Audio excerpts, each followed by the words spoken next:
Waterdeep, where legends are told. Our heroes rise so brave and so bold. With Tzarafar's cunning and Hurk's righteous might, they venture forth into the night. Bigfoot Lebowski lurking below, fierce shadows dancing wherever they go. Captain Mako sails the seas with fish to be found. Together their fates start to be bound. Vicarious Ventures. The crowd begins to part as a massive claw with mottled green skin emerges from the inky darkness below, gripping the stone rim of the well in a vice-like grip. A tangled mane of wiry black hair rears up from the well, slowly revealing the monstrous head of a creature with a long carrot-shaped nose and a pair of black eyes gleaming with an unsettling hunger as it steps onto the tavern floor with two long, ungainly legs. Its massive frame towers over the horrified onlookers, almost twice their size. This thing's like 9 feet tall. The troll stands hunched over, its long arms reaching the floor, its gnarled claws etching eerie patterns on the floor as it steps forward and it bares its yellow fangs at the crowd. Its gruesome maw is dripping with fresh blood onto the tavern floor. With an uncanny fusion of a mosquito-like hunger and a bat-like grace, a swarm of insidious beings flitter around the troll. Some of them are swooping down on the spilled blood on the floor, eagerly feasting on the scarlet puddles. The rest of the sturges cling to the troll's back like vampiric bats, their needle-like proboscises sunk deep into the creature's rubbery green hide. That's when I asked everybody to roll for initiative. Am I rolling? I don't know what character I am at the moment. You are Digson, and you rolled an 8, so you're down there. So while the patrons of the Yawning Portal recoil in fear, one figure stands unwavering against the tide of panic. Durnan, the indomitable barkeep, vaults over the bar top with the grace of a much younger man and faces the troll down. His steely gaze meets the creature's bloodshot eyes with an unyielding defiance, and a dark smirk curls at the corner of his lips. Well, well, seems like we got a new contender for the ugliest mug in the Yawning Portal. And as he says this, the sword that's been mounted above the bar pulls free from its bindings and soars across the air into his outstretched hand. This is the legendary sword of sharpness, Grimvault. Durnan holds the sword out and points it towards the troll, staring down the shaft of the blade, eyes as cold as the steel itself. Durnan smirks and says, "You think I'm afraid? Afraid your looks might kill us before your claws do." And now he waves a hand towards the blood-thirsty sturges that are these mosquito-like, bat-like things that are flittering all over the place, some of them sucking onto the troll, some of them starting to look out for a new host to suck some blood from. And he says, "You and your clingy little fan club are ruining our happy hour." And then almost on cue, several of the sturges on the troll's back detach from the troll. They fall back into the well, drunkenly spiraling into the abyss, their bellies replete with troll blood. The troll kind of cocks its head to the side for a moment, looking at Durnan confused. Several of the bloody holes that are left by the sturges actually begin to steam, and they close up as the rubbery skin on its neck closes up and fully healed. So it has some sort of regenerating healing powers. The remaining sturges fan out and begin pestering patrons in all directions. And Durnan turns, so like as this is all happening, we have there's like a panic as everybody kind of, all the commoners kind of rush for the doors. And they kind of almost form like a little, like a sea of people that's blocking almost like you could go through them, but it'd be difficult terrain essentially. And Czar, what are you doing? Oh, you're up here, buddy. There you go. And by the way, we got Czar's new artwork. I had to obscure it last time. But yeah, so Durnan, he basically turns to his right and he sees over here, he turns to you four, Digson, Hurk, Mako, and Czar, and he points at you and he says, "You there, and anyone else who can fight, take care of the sturges. I'll keep them busy. I'll keep the troll busy. But when the time comes, we kill him with fire." And Durnan rolls for initiative, and he rolls a 21. Did that add him to the order? Okay, cool. So he's going to go right after Mako. And before we cut over to Mako, we're going to start with a sturge here. But before we start, you guys also notice that this guy right here, sitting down, this human man with the brown hair sitting at the table, he sees the troll. The troll is basically coming up right in front of him. And so he starts to move away. And he doesn't seem to be like scared running away. He actually seems to be moving towards the children here, the street urchins that were playing on the crane. And he goes over and he grabs each one of the children in either arm and starts to bring them. He's like, "Come on, you lot, we got to get you to safety. This is no place to play with, no time to play pretend to be adventurers. Got to get you out of here." So he scoops them up, and there's the little boy, the little black boy who's little black human boy that is in his arm. He says, "Wait, but what about Squiggly?" And he like points over this way back towards the well as he's drawing away. And it appears that one of the urchins, the little tiefling boy named Squiggly, as he was playing on one of the auxiliary ropes that Mako just made so handily, that can kind of like independently swing around, he was actually swinging to the edge of the well. But as the troll emerges and these sturges start to attack and swarm him as well, he loses his grip on the side of the well. And he actually swings back wildly back across the well, right back towards the troll. And it does everything he can just to try to hold on to just the edge of this plank right here. So he's just barely hanging on. Doesn't look like he has very much upper body strength. And that's where he's at. Meanwhile, we got 3 strings is also part of the initiative order, just so you guys know. But he's just kind of sitting back and strumming his guitar still. He's just up at a humble bard. He's playing this epic song that we hear right now. And with that, we're going to switch to combat order here. So we're going to start with the Sturge. And we're going to start with, I think I can ping it. I think it already is pinged for you guys, right? Like you can see. Yep. Okay. So the Sturge is going to start. So the Sturge is actually going to fly out and it's going to look for its closest target. And it doesn't seem to be going for Hurk. It actually seems to make a beeline straight for Thea. It has a fly speed that's different. Fly speed of 40 feet. Holy crap. Good thing I checked. It has a movement speed of 10 feet and a fly speed of 40. So it's going to flit over here. Go 1, 2, 3, 4. That's, so that's 5, 10, 15, 20, 25, 30, 35. Oh, shit. Okay. And it's going to try to attack Thea. So she's just minding her business over here. And, it's going to use its blood drain ability. And it rolls for a nat 20. Shit. It crits. Holy shit. So it does 4 damage to Thea and 1 damage of piercing. And so the Sturge, when it attaches to its target, and then it starts sucking your blood. So let's see. I'll just copy and paste this for you guys. And I'm not allowed to do like a reactionary? So your reaction basically is your AC class, which is, I think, pretty good. But the Sturge critted. So it got a 25. Got 20 plus 5. Yeah, so but I can't, unlucky there. I can't do like a reactionary defense spell against that at all. That's not a thing. There are certain reactionary things that you can do in the game. Like, for example, if somebody like tries to do a spell, you have like a counter spell that you'll get later and stuff like that. But just regular attacks, there's not a whole lot that you can do when you get attacked. It's usually it's based off your armor class, and that is your reaction. Your character is like, if they have like a shield, they'll try to block it. But if they, gets around the defense, then you get hit. If she has the shield spell, she could cast that. Yeah, oh yeah, that was I'm my sorry. You're right. Yeah, that was my question because I have the shield spell. But I think your crit's gonna automatically hit anyway.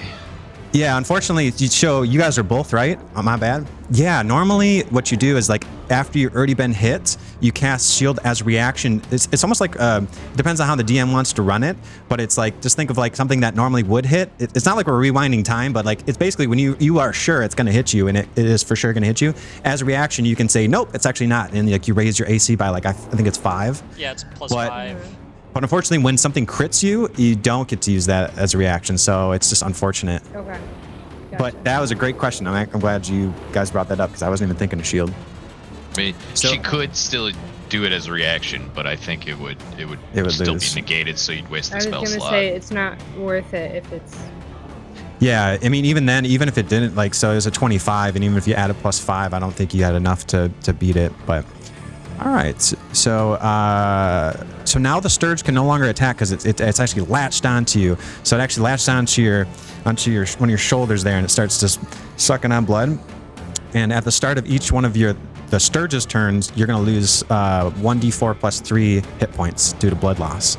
And then the Sturge can detach itself by spending 5 feet of its movement. Yada. Okay. So unfortunately, I didn't even know if it was going to be able to reach you at a speed of 40 feet. Jeez. All right. So that ends the Sturge's turn, and we're going to move on to Mako.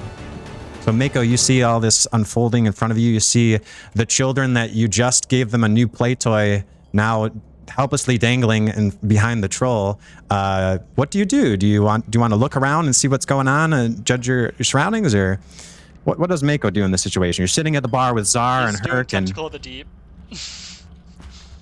Okay. So you Right cast here. that as your bonus action. Yep. What exactly? How do you picture Tentacle of the Deep as you cast it?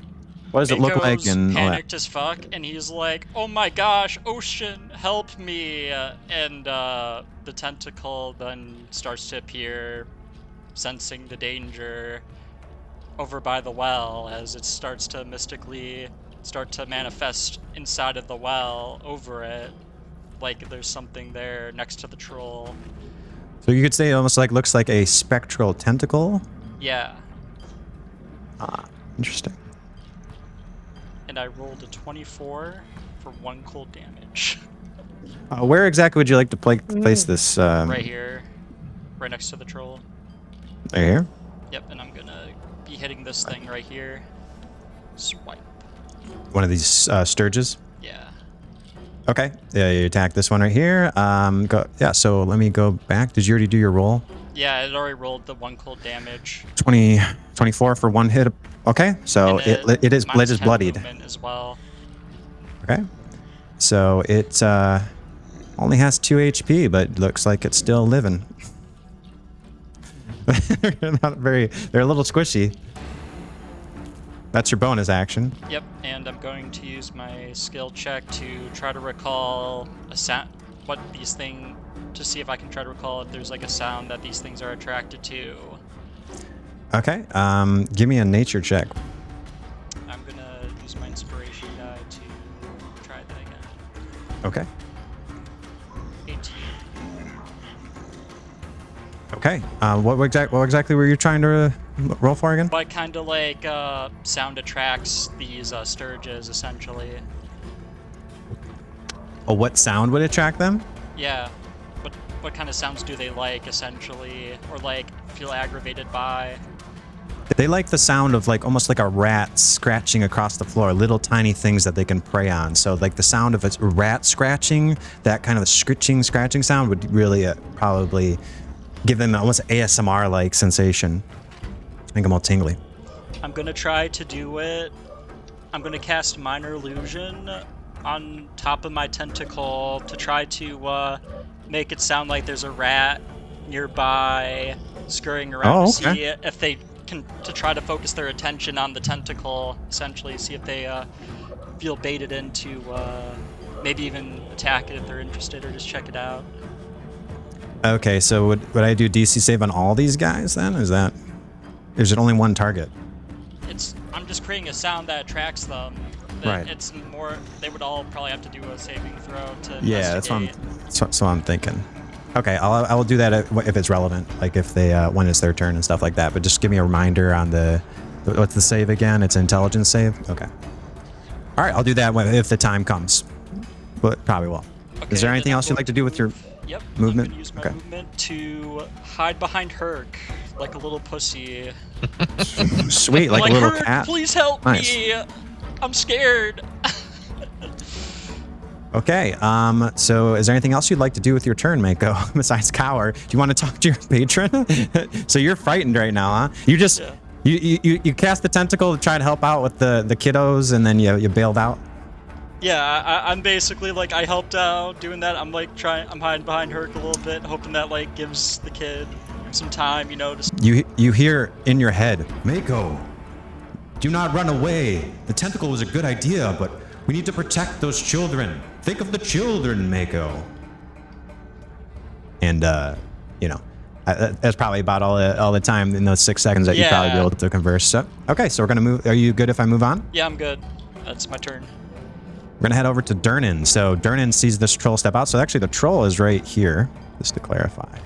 And it means I can move this too if you want, Kate. You want it right next to that, and I can move it like that.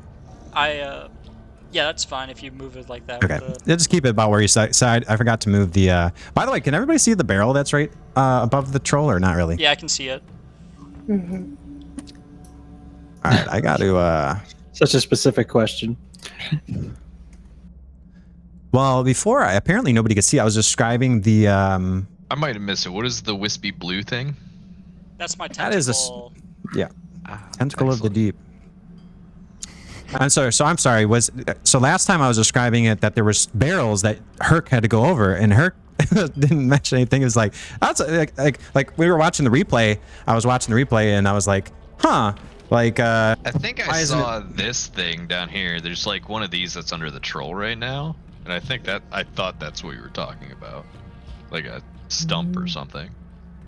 Yeah. So right here, there is a token layer. Right there's a barrel. There's 2 barrels on either side, and I was describing them, but like I didn't realize you guys couldn't see it. So if I ever describe something to you and it's not on the screen, just let me know. It might be on a different layer, and if you just you can interrupt me and be like, I'm sorry, where's the barrel exactly? Because there's actually another barrel over here. I just noticed too just now. There's a barrel behind the counter. There's a barrel behind the counter. There's actually are the barrels like trash cans? Is that these ones are? This one is full of. There's actually, you can see all these barrels over here. These are all full of liquid. They're all full of various brews, different forms of alcohol and refreshment, water and booze, whatever you need, basically. The whole menu. I don't think I see which ones you're pointing out. How about right now? Can you see the pinks? Yeah, we can see it. Yeah, I can see them too. What the hell? Why would they even get the pinks? Should just like why would I want to pink something on like the GM layer for nobody can see it? Oh yeah, so like right here, there's all these barrels behind there. There's a barrel right here. And right now too, I was gonna tell this when Dixon got up, but Stro and Haas have gone upstairs and they are currently selling, or should I say reselling, all of their free beverages that they just loaded up on to various patrons. Because they thought that was a great business idea. Now, Dixon, being the shrewd individual he is, decided to stay at the bar and just take his drinks as they come and not try to capitalize on this. So he's currently sitting down there after he just enjoyed a nice roasted boar with the cinnamon rolls, and he's feeling good. He's feeling inspired almost. So, all right, now that everybody can see everything, Troll's right here. So Durnan turns to the troll and just marches straight up. He's gonna go 1, 2, 3, 4. He's gonna go right next to this troll, and he's gonna whip. So he has that big old sword of sharpness, Grim Vault, and he actually has. I don't know if you guys can see this. It has multi-attack. No, we can see it. We can see Yeah. previous. Okay, cool. I'll just describe what's happening to y'all. So Durnan busts out his sword, and he's like, sweet. He's like, snack on this, and he swings it, and it. Can you guys see that attack roll? No, we can't see the attack rolls. We can see those. Oh, okay. So they're stacking. Or your other All right. rolls. I'll just describe him too. So he swings, and he hits 22, which hits. Then he swings again for a 27, that hits. Then he swings again for a 25, and that hits. And he swings again for a 15, and 15 does not hit. So he Show off. actually 15 does hit. Actually, he's got it's a 15 AC for the troll actually, so it does hit. So he does 13 plus 10 plus 12 plus 17. I think anytime the troll has the ability where it takes more than 15 points of damage, it has loathsome limbs. So if it takes at least 15 slashing damage at one time, you roll a d20 to determine what happens. So he did roll 1 d20 to see what happens. 7. Okay, so he comes to this thing, and he basically... Did anybody have the damage on that, by the way? No. I clocked out at 5. I don't do math anymore. sorry. Oh, so nobody did the math. Okay, it's 23 plus 12 is so that'd be 35 plus 40, 57 damage. So this thing does 57 damage to this thing, and on the last, so he does a flurry of strokes and just he slices and he dices, and then on the very last one, he cuts one of the arms off on the troll, and putrid blood sprays all over everybody, and it showers this gnome as he tries to duck and get the hell out. And the troll doesn't seem to mind too much. It kind of looks over at its arm, then looks back at him and growls. And I think with that, I have got to get me a sword like that. So needless to say, the troll is bloodied after that. So you see that little red check mark on it? It means it's bloodied. Okay. And then so Durdan's like, well, I guess that's a start. And then he passes on his turn to good old 3 strings. He's like, I guess I'm a little rusty. As he does 57 damage in 1 turn. And then so 3 strings is looking over there, and he looks and sees the cowering Mako over there, and he is actually a spellcaster, and he casts Heroism at level 1, and he sees that Mako is cowering like a little kitty behind Hurk, and one willing creature you touch is imbued with bravery. Until the spell ends, the creature is immune to being frightened and gains temporary hit points equal to your spellcasting ability modifier, blah, blah, blah, blah. So Mako, you are now immune to being frightened, and you also gain temporary hit points. You gain 8 plus 3, 11 plus 2. I love how should we this get guy some is standing gift right cards? next to me being attacked, and he chooses to like use his hero spell on Mako. Well, yeah, that's a good point. You're hiding in the shadows. He's Maybe just he like didn't watching see you. this Oh, like yeah, okay. monster right You know, next that's to a him good- suck my that- blood. Barbara, And that's a he's good point. like, I'm gonna choose the guy that's just acting You know like what? a coward and save him. That's a great point, Barbara. He That's a likes great fish, you know? I was thinking at first that this was going to help you against. So the reason I was casting on Mako is because I was figuring he was going to do it to help against being attacked again. And you're already attacked, and the Sturge can't attack you since you're attacking. But it actually does give you temporary HP, so it does make more sense for him to give it to you. So I am going to give it to Okay. you. Okay? Yeah. All right. So what happens? Actually, he looks over at the cowering Mako, and he kind of just. What was it called? Not shrugs, but he kind of just shakes his head a little bit, and then he turns over and he's like, "My lady, at your service." And he strums his lute, and you gain 15 temporary HP. So you go from 8 to 23, I think. That's correct. Thank you, Ian. All right, so you have 23 HP, and that will, after I think if it's a short rest or a long rest or something like that, you get it back. So, or it goes back to normal. Okay. So actually, but you already lost some, didn't you? You lost like what, 5? Yeah, how much did I lose? I don't know. She lost 5. So There was so some, you're like, you're at per turn 18 or then, I something. guess. Like I was gonna say, I'm like consistently losing some, right? Yep.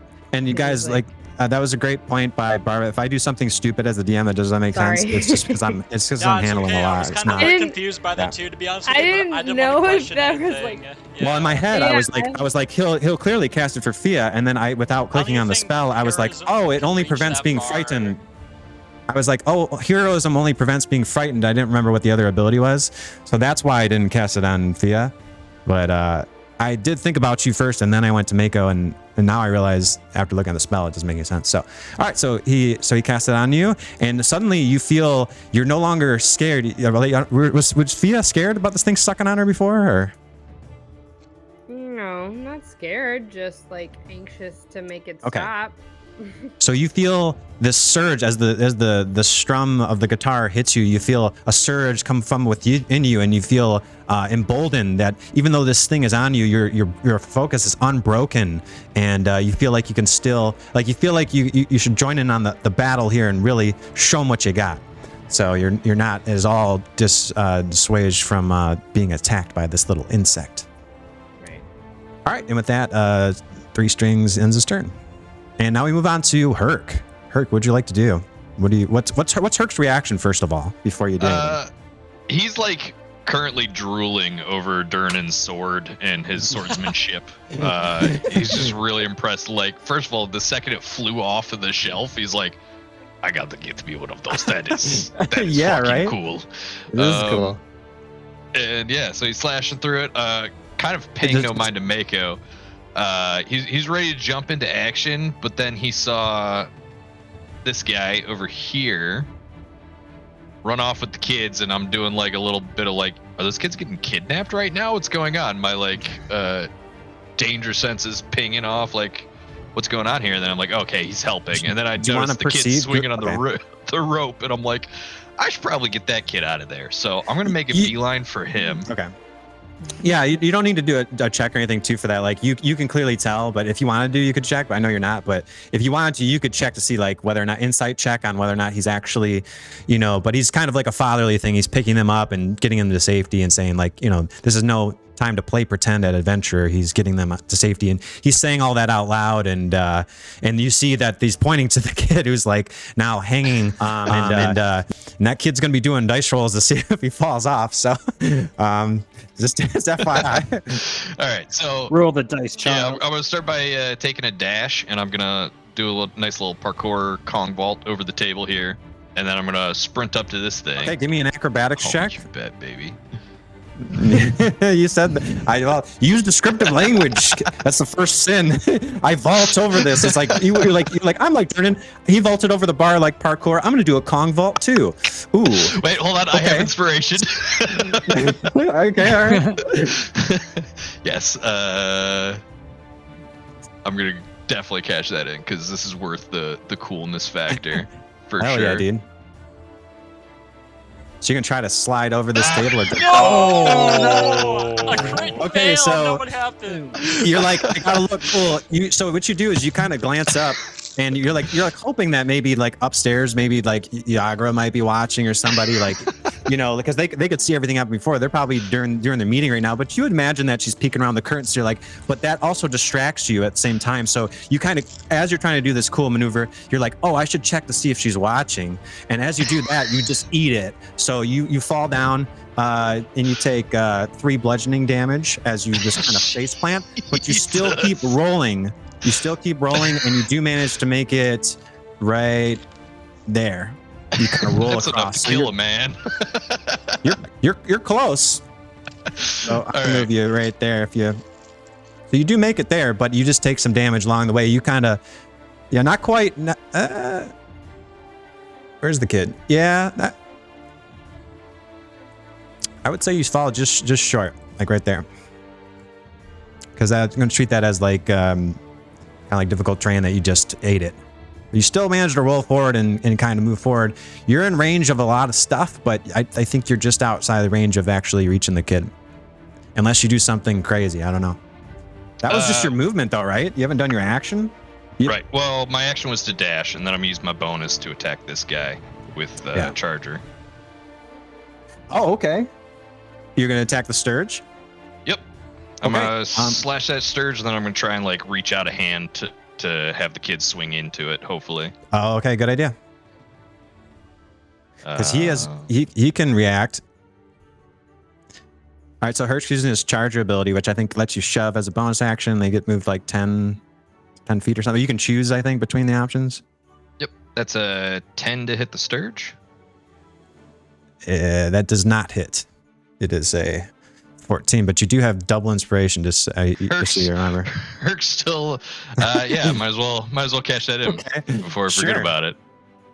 Even where I'm a little concussed from that fall, honestly. Man, so just really struggling. So like you're like you know of all your abilities, and you're like, yeah, I'm gonna charge in, I'm gonna knock this thing over. So, but you hit your head pretty hard when you took 3 bludgeoning damage. Which, by the way, I should probably note that. So you're at 9. Is how much do you normally have? 12. Oh, you already did it. Okay, it updated it.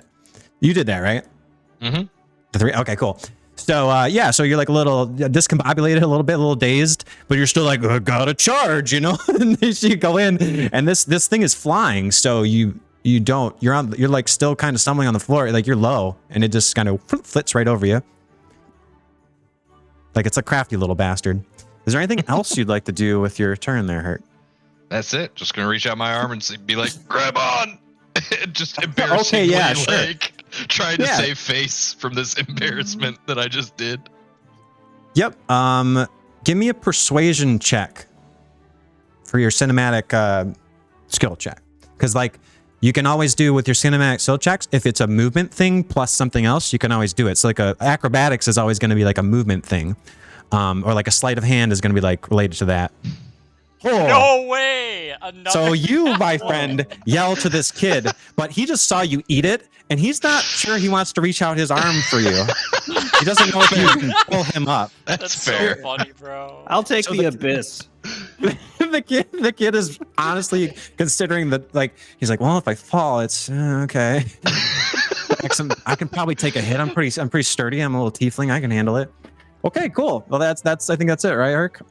That's That's it. I'm gonna stop before I hurt myself more. Exactly. That was an excellent turn, man. I loved it.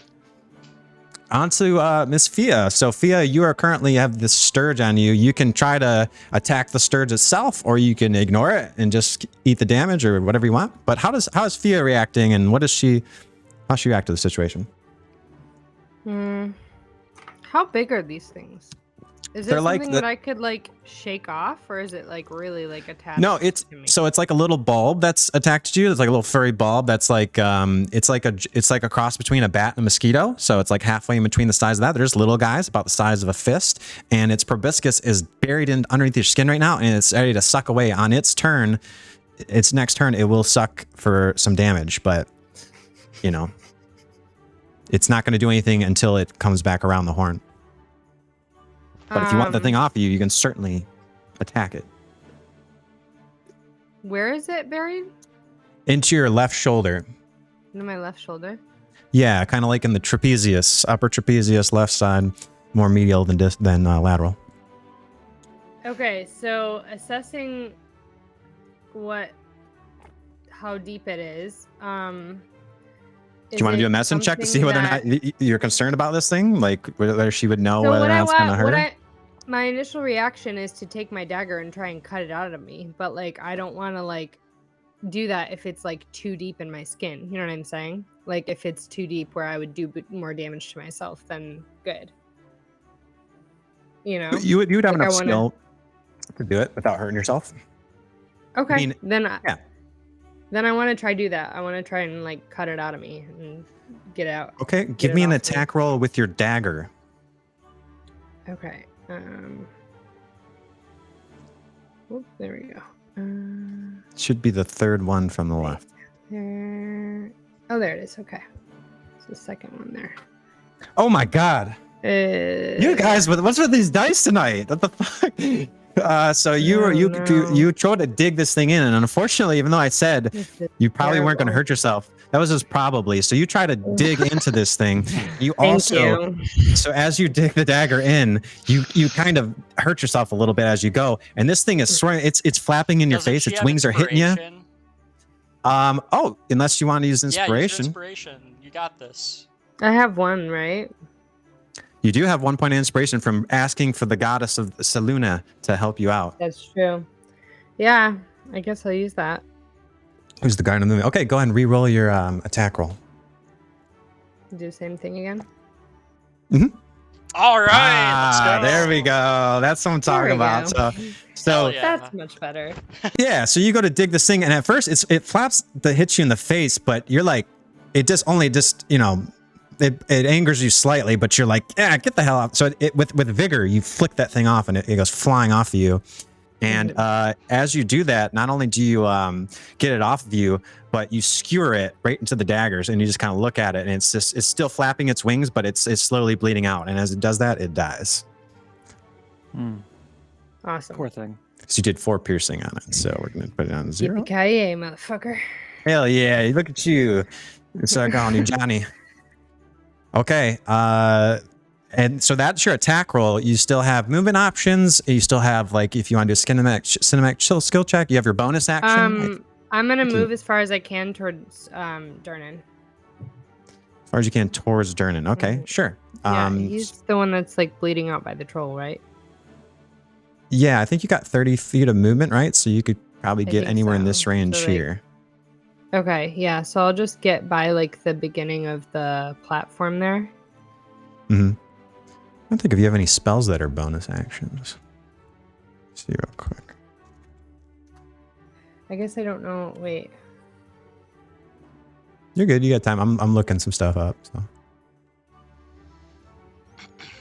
Yeah, I have my spells written down, but I don't know if there's which ones would be like bonus actions, I guess. You can display them, and I won't count them towards anything. You can also just talk to yourself if you want to try to do that as well. You can use that. What? Talk to myself. You can use that. I just whispered it to you. You can use that command if you want, just to kind of go through them if you want to look at them. I'll pull them up too. I'll look at your spells with you too. It's okay. This is the first time. So it looks like you got your cantrips. You have Chill Touch, Oh, there it Dancing is. Lights, Okay. Firebolt, and Mage Hand. And then your first level spells are Fairy Fire, Featherfall, and Shield. I think that... Chill touch is action. Yeah. I think yeah, Those are all Chill Touch action is an actions. Except Yeah. Shield, Yeah. Which is a reaction. Hmm. Yeah, it looks like you don't have any bonus action spells. Okay. Yeah, even Featherfall is like a... And Fairy So they're Fire. all like. Okay. But you don't have that thing in you anymore. So that's good. Yeah. Yeah, I'll just cautiously move towards Durnan in a very defensive position. Okay. Do you want to vault over anything while you're at it? Do you want to like vault over a table or? I don't recommend it. I don't recommend Tables it. are very slippery here. But Nah, also, I'll just sneak around it. I'll just play it safe and if you sneak, it's half your movement. So be careful with your descriptive language. You guys gotta, yeah. Oh, So I'll let you move my your full bad. movement. Any direction you like. okay. Just go over like here. There we go. That was about where it was, right? 30 feet. Yep. Twitch. Wait, why is this? Oh, there we go. Oh, what Whoops. just happened Sorry. with the turn order? Did I skip somebody? I don't Yeah, think I there was did. supposed to be a Sturge that goes next. I think the sturge. So it looked like the 'Cause, sturge like, we was. passed Dixon already. Wait, is Yeah, the turn order got messed up. There's a... This Sturge right here should be going. Next to the tentacle. It was weird. All I did was sort from Oh. ascending to. Let me try that again. Hopefully, it doesn't mess things up still. That should not affect. Okay. Oh, Yeah. I click like this. Is that better? Back to. It puts it back up to ascending, but Where it it's was? still the Sturge's turn. Nah, I think you'll have to manually fix that. All right. Well, this one's gone anyways. I can get rid of that. And then you already went, so I'll say next. Durnan went. Three Strings went. And now Fia is about to end. Oh no, Hurk already went too. Is that Hurk that messed went up? already? Yeah, that's messed up. Hurk should be Hurk above was the, before mine? I don't get why that happened. All I did was like sort it by ascending order to make sure it was in the right order. I'm not sure why. I it guess we messed never up. sorted it when we started, maybe. Maybe we didn't. Oh, Hurk went right, and then it was Fia, right? It's I- Yeah. 17. So there we go. So right there, and then I think Fia's gonna end her turn now, right? Or are you gonna do Yeah. anything else? Okay. There's I don't think there's anything else I can really do. There we So now we're on the Sturge. Yep. So we're good. Okay. So this Sturge right here is it sees the spectral tentacle, and what was its movement? Down by 10 feet, K per turn? Yeah, and like it has to make a saving throw if it wants to like investigate that enticing noise that I made for it. Yes. Let's do that as well. Because it did see this man, this half-orc man, just flop kind of like a right in front of me. He looks like he's struggling, like kind of like the struggling sound like a fish makes. You know that, Mako, like when there's a shark is attracted to the sounds of a struggling fish splashing on the water. No, I'm It's like the talking about equivalent for a illusion I sturge. made. No, I know, but I'm saying like it's competing with the Hurk that's right next to it. Oh You know, no. but I'm gonna roll it. I'm just saying it's like. Yeah. If you hadn't cast that, it's pretty much it was going to go for Hurk. But let's see if it gets fooled by that. That's what it's competing with when I roll the dice right now. Let's hope it's enough. It's intelligence, right? Yeah, it's intelligence saving throw DC 14. Okay, here we go. It rolled a 6, so it is convinced that there's more than one person on the struggle bus today. and that is the tentacle. So it tries to attack the tentacle, and I think it's it's going to attack with blood drain. It's going to try to do that, and it attacks for a 20 to hit. So it goes in there to attack it, and its proboscis tries to find purchase, but it does not, and it goes right through that, and it actually somewhat confusedly attaches itself to the troll as it passes. It could pass through, right?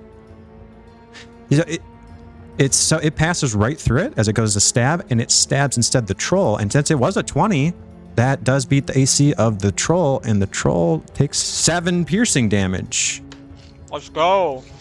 Let me get my calculator out. So, since I'm gonna need it, hold on a sec. I'm just gonna. Apparently, I need this. So let's see. What was it before? 53 damage, right? On the. Or you know what? It's linked up. So what was it before? 53 damage on the troll. Yeah.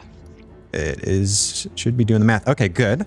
So then the troll takes another 7. Wow, was that like a maximum damage or something for the... Probably was. Okay, so the troll is looking like it's been really like it's so it is on its last legs here, but I think at the top of its turn it will heal. So did you guys see the blood splatter? Yeah, Yes. I did. Nice. Okay, so there's a little bit of a splatter, and it ends up on Durnan's cheek. He's grinning like a mad lad, and he's loving it. He's loving that it just went right through there, and he's like, "Nice one, Mako. That kid's got potential." The rope guy, the rope guy. He learned He his did a ropes. thing with the illusions. He tricks. Hell yeah. So He I also think hates Karens. Yeah. Yeah. How's Karen doing, right? You sure you don't want to bring Karen back into this, Cade? Maybe later. Maybe she'll make an appearance later. No.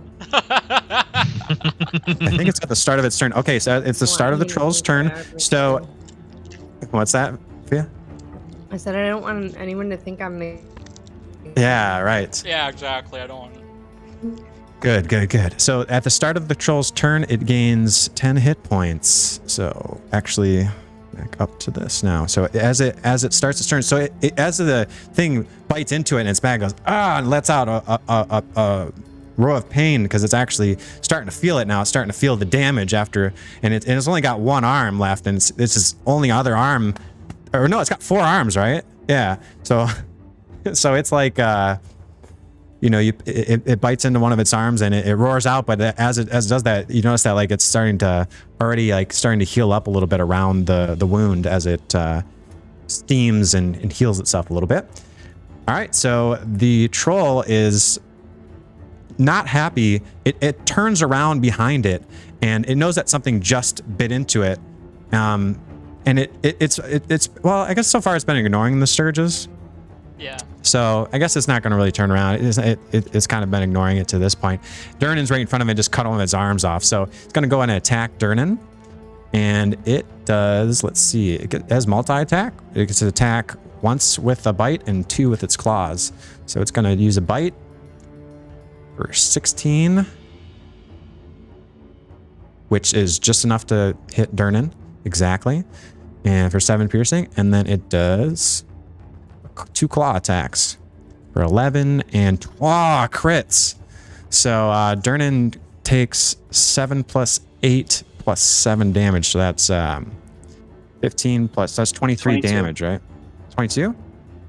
Yeah. Yes. Okay, cool. All right, thanks guys. All right, so 22.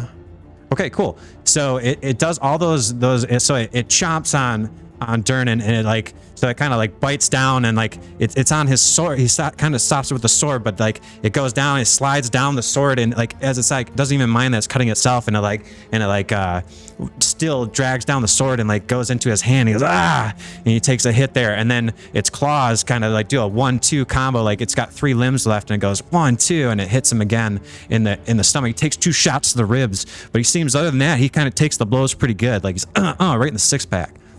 Maybe even 8-pack. Shit. Let's be real. Okay, and that ends the troll's turn. So now the Scourge. Let's be real. This troll is ripped. No, Durnan has the 8-pack. Oh, Durnan's He sexy. gave Okay. Durnan a bite and slid down his sword, got one of its fangs into his hand, and then also hit him with a 1-2 punch with both of its claws right to his stomach. Oh, And okay. he took him like a champ. Seems like Right. he's like very experienced and braced for those blows pretty well. Yeah, he trained Okay, with that so 8-pack. The Sturge is going to fly over and with my selection tool. It's going to go 1, 2, and as it goes by, it's going to swing on right past this turn. It makes a beeline for Czar here. Gosh. Anything anybody wants to do as I pass by here? I think would it make try to make an attempt for the DC or no? You're thinking take opportunity. No, it cannot. I believe it specifically cannot take opportunity attacks. I think there's a note. All right, cool. So it goes flying right by and makes a beeline for, or like more of a, not so much a beeline, but a mosquito line for Czar. It goes to. So what's Czar doing right now when it's flying up to it? Are you like at the ready position? What does it look like when it's about to attack you? You know, I was a little bit laughing at Hurk a little bit. You know, I'm kind of used to this kind of shit, but I never have gotten used to fucking orc Tripping over So himself trying this- to rescue a child. Are you kind of turned towards the action here? Or are you just ignoring the giant troll behind you, or? You know, a troll's a troll. You know, Hurk seems like a good hand. The Durnan, he's doing good, right? Yeah, I don't need to look at that. So I was Hurk laughing at Hurk. 100% does not have it. Yeah. I assume that you're watching. You're turned watching Hurk, so you see the Sturge coming in you. It goes in it goes right for the jugular for you, and it goes right for the neck. But you're just a little tiny thing, and it's used to much bigger targets, and its aim isn't that great, and it actually sails right past you, and you just kind of whatever. Yeah, you know. And that ends the Sturge's turn as it whizzes by and misses you. Czar, you're up. You got a Sturge that's right next to you now. And you got a Troll that's pretty close to you as well. You know, back in the old neighborhood in the sewer, you know, we all played a particular game. We called it Shovelball. You know what I'm saying? Yeah. So I got There's my no tactical good game of shovel ball. Shovel. Got my tactical shovel. I'm gonna see how far I can. I'm gonna see. Is if I there can launch anything this motherfucker. Kobold can't use with the shovel? By the way, just as you look, do you want to look around at all? Because there are a lot of things on the tables and stuff too. Or do you want to just? There's a lamp here. There's these barrels over here. There's some quips and chips over here. You know, worked really hard on this. Maybe Everybody look maybe at if Ooh, it does look good. Thank Sorry, you for sorry. showing me that. Does it go away? Yeah, you got to click on it. I think. Oh, okay. I can't make it go away. I don't think I can make it go away. Yeah, you have to click on it and then it goes away. Yeah. Okay. Look at it. I am. All right. So what does Czar do in this situation? How's he? What does he want to do? So I think what he's trying to do is going to try to hit a fly ball. He's gonna take that tactical shovel, and in a very dexterous way, he's going to smack the crap out of it, maybe into that lamp. So you got the Sturge coming at you. You're gonna take a swing like a baseball bat at it. Do a little shovel ball action. Nice. All right. Give me an attack roll with that shovel. All right, well, man, I gotta try to talk to myself off. I know the feeling, man. I do that all the time when I'm playing on Cade's campaigns. I'm like, and I do this, and it's like a great roll. I'm like, fuck, like I critted, and like I talk to myself. Okay, tactical shovel. Everybody, cross your fingers. Here comes the pitch, and Za's up at the plate. He's a swinging, and it's a Nice. that one is out of here. And so I imagine what actually happens is that the Sturge comes in to attack you, and it not only does it would it have missed you, but as it whirs by you, you're already ready for it, and it's right down the middle, right down the plate. You know when you're playing shovel ball and they give you that big grapefruit right down the middle? You slap this thing into the upper deck. It goes flying, explodes into bloody pulp 3 levels above you, hits the ceiling and drops down back into the abyss. You clock that thing. Oh my god! Don't talk shit Yeah, about Tsar. how does Zara react to that? Is it out of here, Mister? You out of That's- here? That sounds inspiring. Hell yeah, dude. Oh, Are he you might are you just feeling? sometimes have a little- What's the reaction for Zara there? He's like, I could have done better. All right, and by being such a nonchalant badass, you're feeling yourself, and you get a point of inspiration for that. Nice job, my Nice. friend. Thank you. I think you got 2 points now. Nice. Those expire at the end of a long rest, though. Just FYI. Okay. How do you use inspiration, by the way? Just quick. You just tell me, and then you get to re-roll anything. Oh, cool. Yep. So that was your attack roll. You also have your movement. You got cinematic skill checks, and if you have any bonus actions, you can use them as well. So if you like had to use an item, like drink a potion or something, you do as a bonus action. But you're doing good so far. I mean, you're winning right now. Movement. I mean, how far does my guy move? Not very far, right? He's kind of slow. I think he's got 30 actually. 30? Yeah. If you click on the character, it pops up the little menu that shows your health, AC, and movement speed. And I think it's telling me 30. It's not like a halfling, which has 25. You're a speedy little guy. Okay. If you were to say, let's say, for example, you try to go to Hurk, which I know you're probably not going to do, but like if you did, you get an opportunity attack from the troll and probably dies. Get Just attacked by the FYI. troll, so don't do that? Yeah. Okay. But it can only do one reaction per round. So if somebody else would have already taken its opportunity attack, it wouldn't be able to do that again. You also can interact with objects. I mean, there is an oil-based lamp there, and Durnan did say that they're kill with fire. Kill it with fire. Okay, so I think my guy is just gonna kind of run and behind that table with the oil lamp, and kind of like cower underneath it because he's like what 4 feet tall.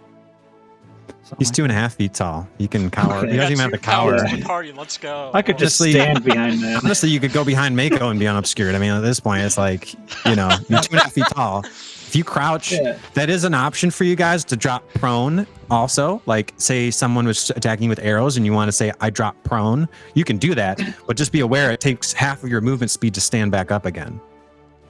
Okay. Well, I'm gonna go run behind Mako, between Mako and FF Dixon. Okay, yeah, you can just certainly do that. So you see the guy hiding and you're like, I'm gonna hide behind the guy who's hiding. So you grab right. that lamp, and now you and your lamp are over here. All right, I'm into it. I'm gonna move him. All right. Oh yeah, you can move him down a notch if you want. I can Alright. do it too, but yeah, I'll let you do it. Hell There you yeah. go. And you guys just setting up shop there. Probably I can't back. Oh, now the undo's working. I see how it is. Okay, let's put it right there so everybody can see it. All right, what a turn. Anything else that Zara would like to do? You like to talk to anybody? Dixon or Mako? I'm like, hey, you guys see You got that?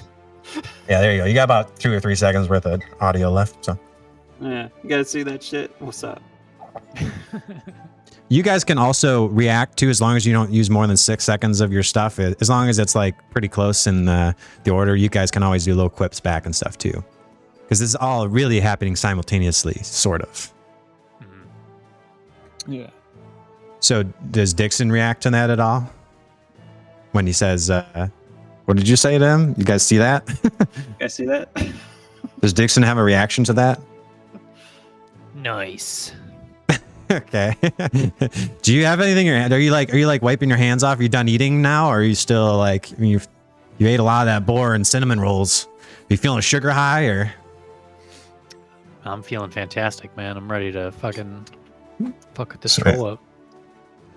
All right, so we're gonna get to you in 1 second. This Sturge, though, it's got one choice really, and it just tried to get shoved down into the abyss, and it saw one of its boys get slapped into the, out of the park here, and it's like I need to up my game. That's what the Sturge is thinking. Like if you were to use the spell to see what it's thinking, all right, time to rally. Let's go, baby. Sturge is ready.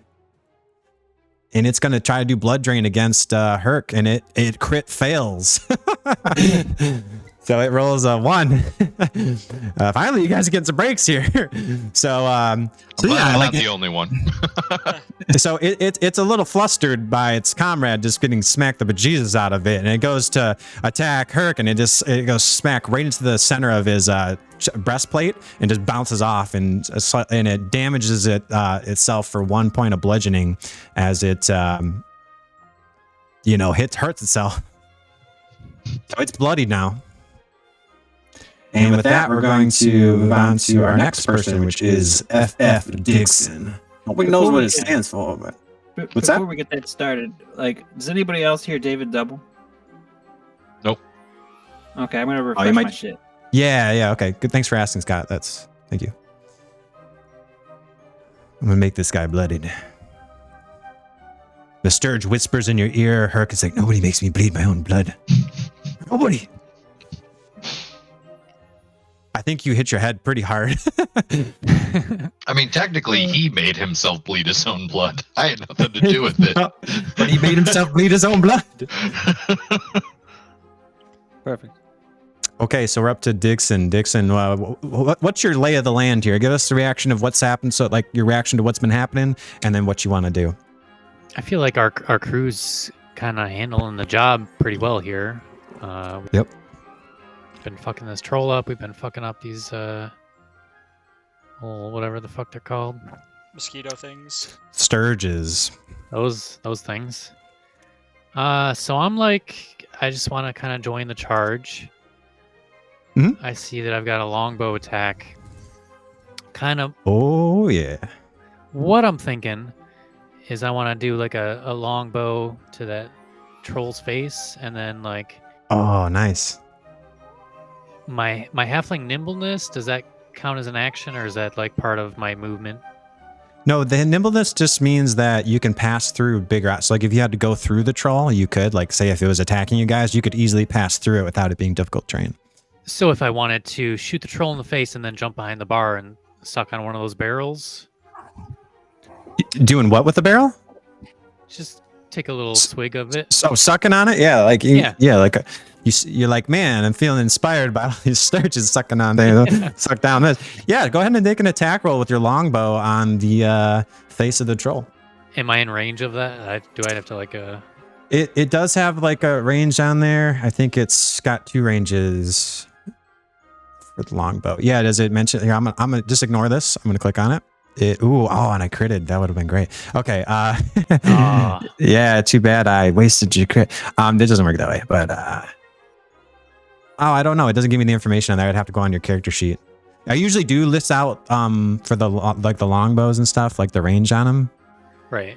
But you might have to just alt click on your sheet. I'll look it up right now. I think it's 60 feet. It's like, I know it's not 30 feet. It's definitely 60 feet, like the range that you can shoot. Okay, well that's fine. Let's do that. It I'm has 30 a. from the troll. I'm pretty sure. I don't know why it doesn't list the range on there. That's They strange. should. Let me As look. long as Yeah, it's no, more it's I use so I heavily modified the character NPC, and I guess they didn't list it on here for some reason. The range, strange. Yeah, it'll definitely hit, man. Go for it. Like just, it's definitely within range. It's not like extra long range. Yeah, got it. Range is nice. 150 to. You can do 150 range. Yeah, longbows are long. Like you're longbows are a long. sticker. Yeah, no, you have You're like, more of a range supporting hobbit, Yeah. supporting halfling. So yeah, you do. So you do shoot this thing right in the face. It actually goes right in its eye, and it just Nice. just hits the thing, and it's like as it just it's in rough shape as it takes 7. I think it was 4 piercing. 4. Oops. So it's at. Did you just heal it for 4? It just healed for 10. So now you did 4 back again, but it took 7 before that, so it's okay. So it's looking like, again, it's not quite to where it was before, but it's getting there. Like this thing is on its last legs. Is there anything else you want to vault over the table there, or you want to just try to suck down on that barrel? Yeah, I was gonna get behind the bar and get some more free booze. So you just kind of like, so Zara and those guys come up to you, and they're like, "Did you see that?" And you're like, "Did you see this?" And you just kind of lean over, shoot the thing right in the eye, and as you do that, you just kind of casually roll right over the table. No skill check needed. Just go right over there gracefully, because you got to that halfling nimbleness. And you just go over there, and you start. You're kind of just obscured, like you're under three. You basically have 3/4 cover if anybody were to try to attack you. Which is like a +5, I think, JC or something. So then you start drinking that sweet ale. It's actually the good stuff that Durnan only hands out, not like the freebie stuff you've been drinking all night. And it's that nice mead. It's that sweet mead, and it hits the spot. Ooh. Okay, man. Anything else you'd like to do with your turn? This seems like the perfect spot to be. All right, cool. We're going to move on to this Sturge right here. So this Sturge is going to go try to attack Hurk, who is right in front of him. And as it does that, I do believe... Well, it already failed the... That was not the one that failed, right? Yeah, so it's a new one. This one's got got to okay. Try to contest. Yeah, I'll try it. Yeah, I'm going to try. I don't think this one's had a contest yet. It rolls a -2? How is that possible? That's possible because it means it rolled a 1 and it has -2 intelligence. That's actually pretty funny. Yeah, so it completely fails and thinks it's... Why? Oh, yeah, it's got a -4 on its intelligence. Yeah. Wow, it rolled a 2. Yeah, so it's fooled by this thing as well. So it also tries to go and attack the troll, and it just like its dumb brother there. I assume they're related. It was his Bassin also does an attack roll on the troll. So let's do a roll here. See what it is. I'm gonna have to zoom in. There's a lot of shit on there. Goes to do a blood drain. Hits a 23 attack for 7 piercing. Jeez, they're like massacring. How is it 7 piercing again? They rolled a 4 plus a 3. Yeah, okay. It's a 1d4 plus 3. These things are massively hitting for their stat blocks. Like 7 piercing on Sturges is a lot. So it's the troll takes another one that plants into its back, and it is 7. It is really bloodied. It doesn't look like you can survive maybe 1 or 2 more blows. This thing is not. It's limping a little bit. It's swaying a little bit. It's got an arrow sticking out of its eye. It looks pretty messed up. And with that, we're going back to Mako. All right. So before I get back to Mako, I'm going to go back to the tentacle real fast, and the tentacle is going to try to make a swipe for the one that it hit earlier. So it's going to make the same attack on the back. Is that okay, of the troll? Yes. All right, it's going to try to slap that thing. So I'm going to Slap dab. 13. That is not enough to hit it. So it goes to slap, but it goes to sway, and as it almost drunkenly sways to his left, it goes to slap, and it slaps thin air. Okay. Oh, actually, no, it's the Sturge, right? Yeah, the Sturge is attacked to it. So as it goes to attack the troll, since it's on the troll itself, it tries to hit the Sturge, but it's not super accurate because the troll is moving too, and then also makes it whiff. It finds only air. 1, 2, 3, 4, 5, 6. It's max movement. He sees his buddy Hurk getting attacked a little bit by this thing right here, and he gets a little bit angry, a little bit upsetty, and stuff starts to crackle out of his hands. Hey Mako, I forgot at the end of that round I was supposed to roll for Squiggly, so let me just give a real quick roll there. See if he falls. I think it would be a check. Let's give it a strength check. Not going to be a hard check, but he's definitely got to hang on. Okay, he rolls an 11, so he manages to hang on just barely to this thing, but his grip is slipping, and it looks like he could go probably at any time into the abyss. Okay. And I'm going to start crackling energy in my hands, and I'm going to try to Eldritch Blast this thing right here. Okay, just so you're aware, Squiggly is right behind him, and he's barely hanging on. You sure you want to blast? I mean, right here. I mean, he's right here. The Sturge is right here. Mm-hmm. Yeah, you could go for it. If you crit fail, it might go wild and hit other people. Got it. 11. Okay. In America. So you go, and what does it look like when you do your Eldritch Blast? Like laser beams or some shit? I just described it. It's crackling in my hands, and then it goes and like build it up, and then it splashes out a little bit, and I say, "Feel the ocean's might." What does it look like as it flies through the air, though? You said it crackles in your hands, and then you said it lashes out. What does it look like?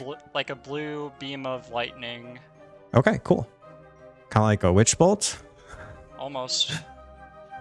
Okay. Just make sure we can differentiate later. Do you have witch bolt? Nope. Okay.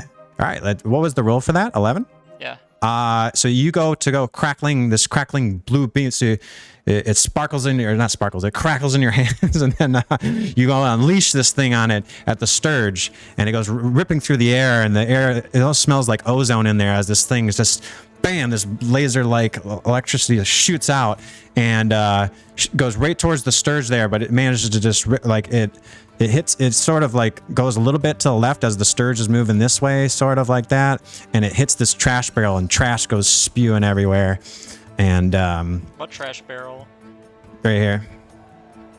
It's not even close to that. That's like, okay. Yeah, it's off a little bit, so it's just off to a little bit side, and you miss because of the trash barrel. Basically, you miss. That's what I'm saying. Okay. Just yeah. Right. It was not enough. You needed 14 to hit. That was an 11. I passed my turn. It's just it's descriptive language for how you're missing. Yeah. All right. Is there anything else you'd like to do with the turn? Nope. I said I pass. Okay. You guys can also click on the. I think it's way up top though for you to click on the initiative thing. I'll just do it for you. All right. Back to Durnan. So, whoops. What did I just pass the? Oh, this. I can move this thing. That's cool. Whoops. Now the Control Z is not working. Move him over here. I don't know why the Control Z is. Sometimes the Control Z give us, sometimes it taketh away. It's supposed to take it away. Right. It's bullshit. Okay, so yeah, we're on Durnan. So Durnan's like, we're almost there, boys and girl. And he's like, but it's not gonna be over after this. We gotta kill it with fire. Don't forget, this thing will come back. And then so he makes another attack. And he's gonna do his multi-attack. He's gonna attack with his Grimvault. That's a 9, that does not hit. He attacks, he goes to swipe again, 19, that does hit. He goes attack again, 18, that hits.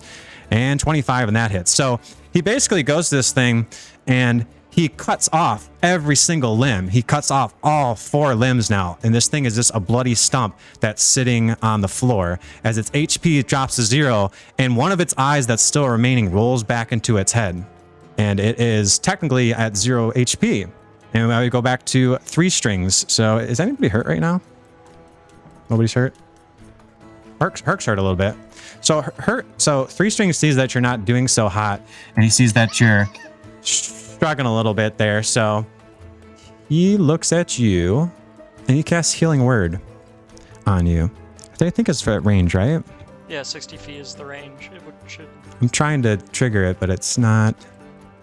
Oh, it's asking me what. It's a pop-up window asking me what level. Yeah, level 1. So there we go for 4 healing, not damage.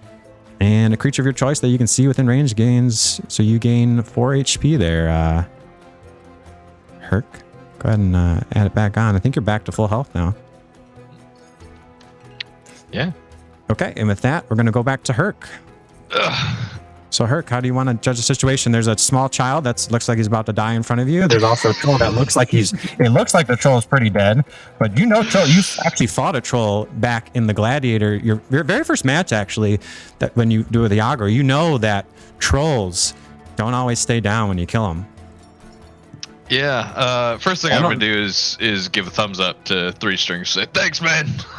Appreciate it. And he's like, right on. And he goes, down. Tell me about this kid over here. What's his situation currently? He has got one hand that is on the because it looks like so this Sturge is kind of pestering him as well. He looks like he's just hanging on just barely. Looks like he might fall pretty soon if he's not helped. He's not on the rope anymore. Essentially, the DC for him to stay on that gets harder every turn.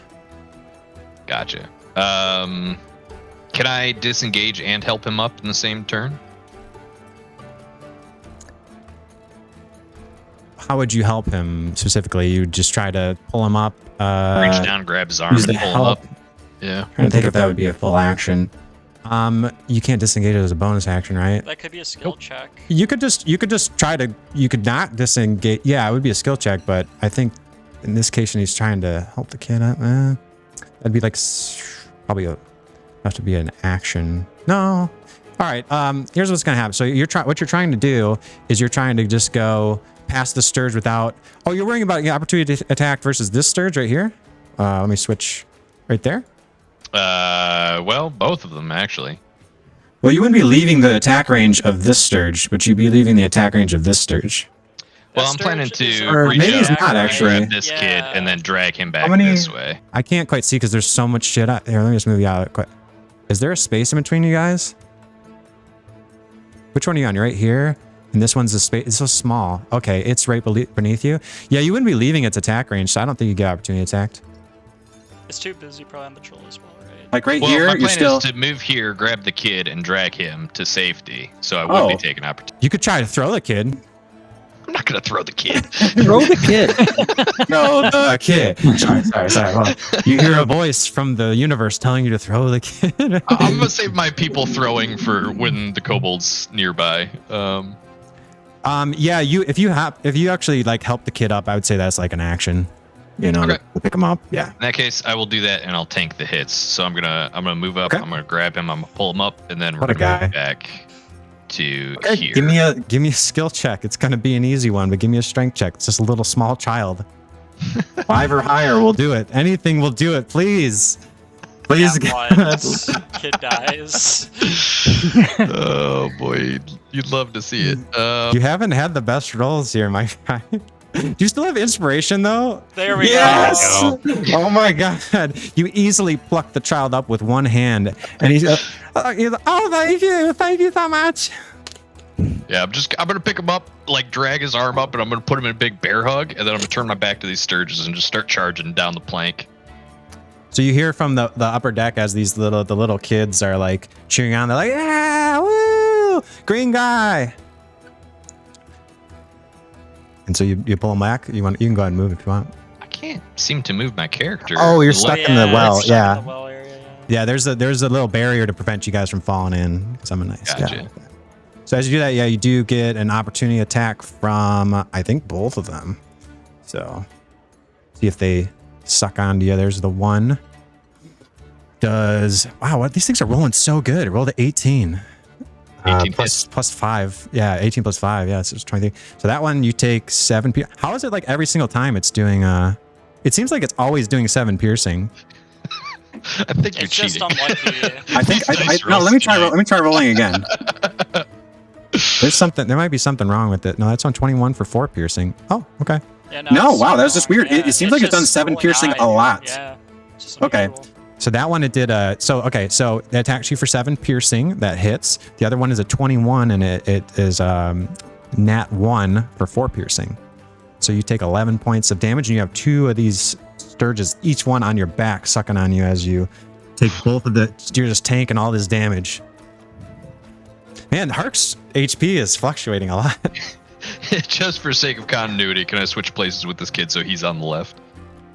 Mhm. I'm picturing I'm keeping him in front of me. Yeah. Away He's from in front of you. Sturges. Okay. Yeah.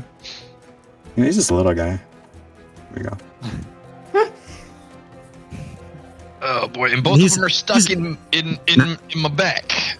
Yeah, now the kid is loving it actually, and he's like kind of squirming around, but he's like, yeah, and it's like even when both of the Sturges are on there, I'm gonna let this kid try to attack one of the Sturges too, just for like, he's pumped at what you're doing. He's gonna attack this one right here, and he's gonna do one. What is a unarmed strike, like 1 1d4 or something? It's Strength. 1d4. Or 1 plus your strength, yeah. What's 0? Oh, let me make sure he gets the hit here first. An 8. That does not hit. So he tries to hit this thing, and but he's so excited, and he's like, "Yeah, there's this thing's like stuck into you," and he misses. So, but he's loving it. He's wriggling. The more these things are like sticking into my back, I'm just like, ah, oh, ah. Is there anything else you'd like to do with your turn, Hurk? Shout, get these things off of me! Alrighty then. Cool. So we're gonna move on to Fia. Fia, you see that there's a stump of a troll that's sitting on the floor. Its legs are bleeding out, but it looks like the wounds are already starting to almost close up on the. So it looks like it's not conscious right now, but it looks like it's steaming, almost like those Titans from Attack on Titan.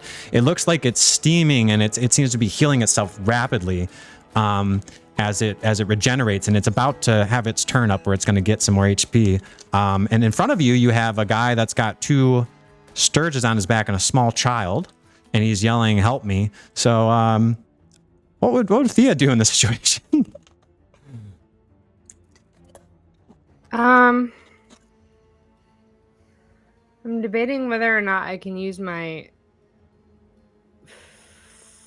firebolt with enough accuracy to knock one of those things off of Hurk's back and also hit the troll.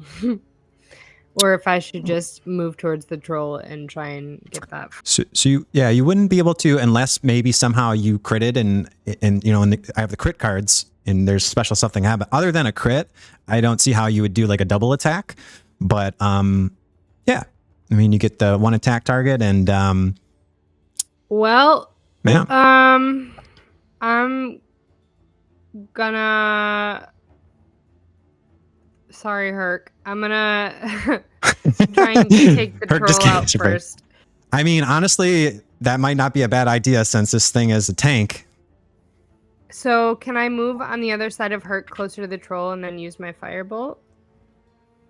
You're going to try to, yeah, and like, I don't think the Sturges can use reaction, so it can opportunity attack you if you try to go by while it's sucking on him. So if you wanted to move past Hurk, you totally can. Okay, so I can move. Wait, why can't I? Oh, there we go. And then use my firebolt on the troll. Mm-hmm. Yep, and I think Firebolt has a pretty decent range on it too. So by moving technically next to the troll, it could attack you if you try to like run away now.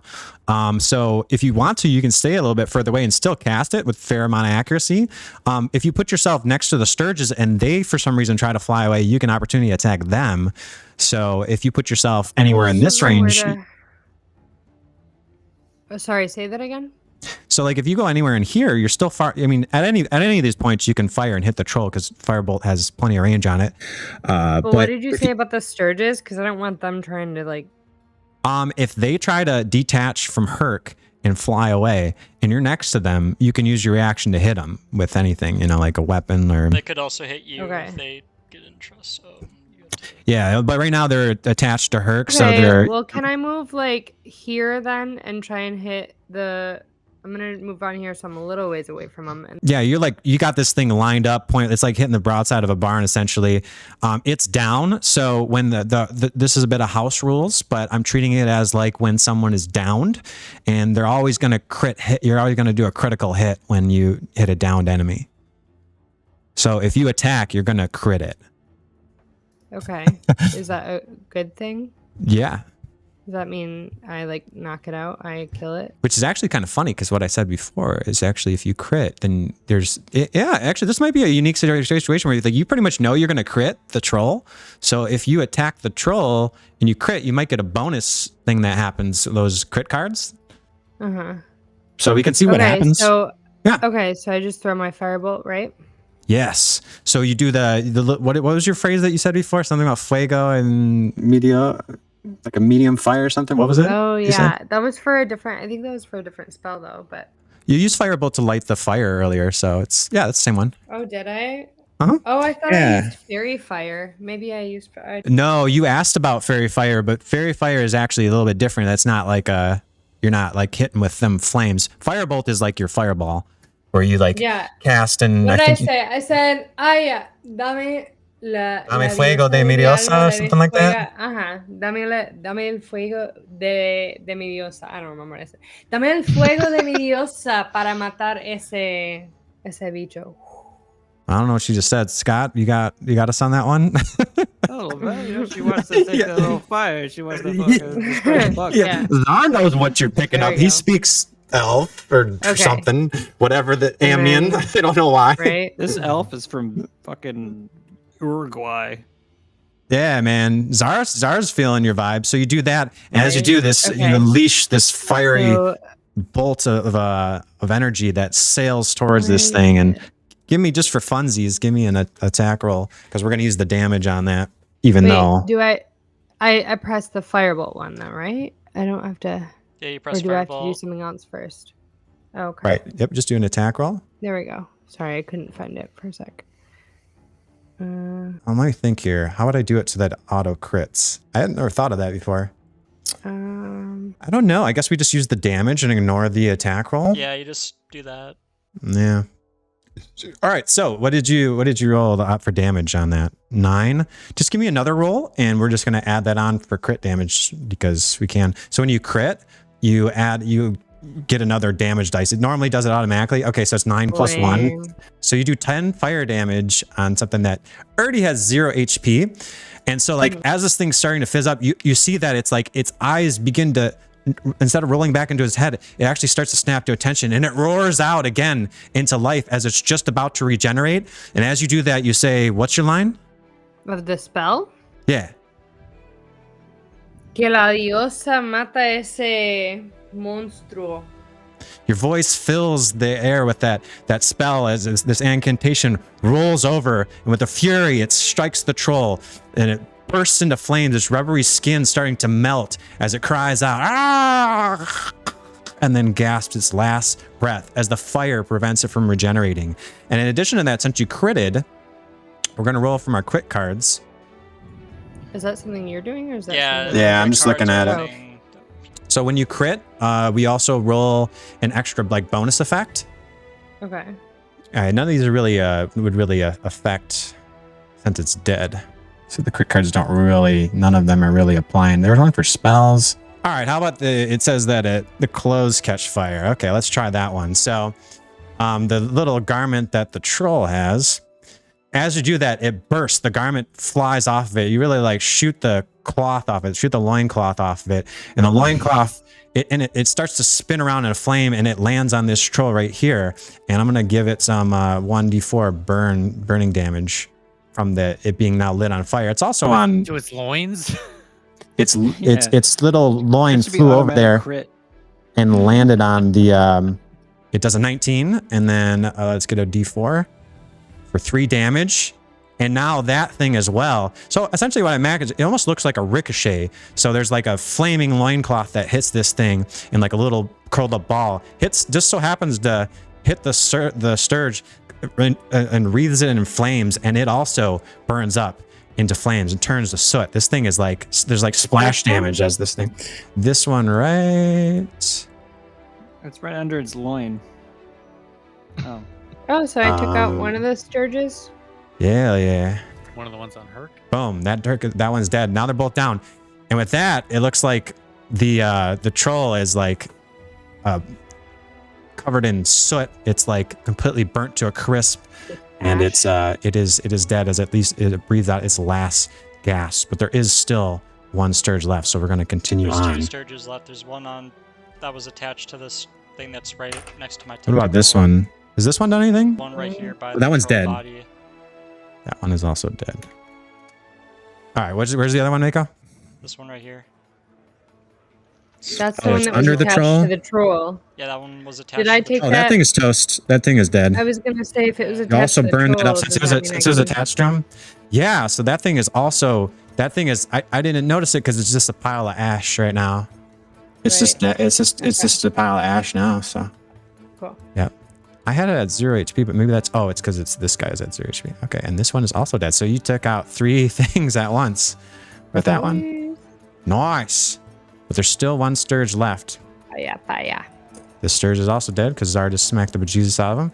Okay, Zar, you're up. There's just one sturge left, and it's attached to Hurk. You can try to shoot it or whatever, or smack it. Just don't miss. You'll hit Hurk. Oh. I mean, how far away even am I? Let's take a look. You're in range, 25 feet, yeah. Yeah, I could scurry. So if you want to, you can scamper over there and try to smack it off of him. My first thought is to scurry. Be like, all right, Hurk. You know, I could tell you need a little bit of help. Yeah, we had a little rough beginning, right? But this makes us cool, right? You know, I want to write before I fucking do anything. You want to write before you do anything?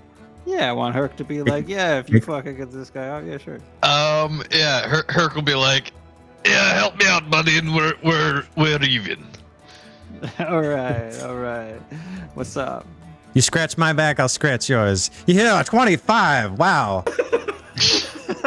So you go. Shovel so that fucker off of there. You scurry across there, and how do you do it? How do you want to take out this? Well, I imagine Yeah, I'll just right here. smack the shit out of him and like through the window or something. Oh yeah, but he's on his back, so you're gonna swat him off and try to like aim through the window. Yeah, just like smack him with the shovel. I don't really care which direction he goes, whichever. So he goes flying off into. There's a window over here, and goes right out the window. It's cracked open slightly, thankfully, because it's it's a warm spring day, but they like to get some airflow. So it kind of ricochets off the window and goes flying off into a bloody mess out into the streets. So there's now blood in the streets. And Nice. with that, You're welcome. we end combat. So good job, guys. I'm gonna turn around and shake Czar's hand and say, I think we got off on the wrong foot. Thank you very much.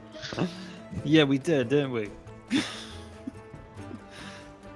You're welcome.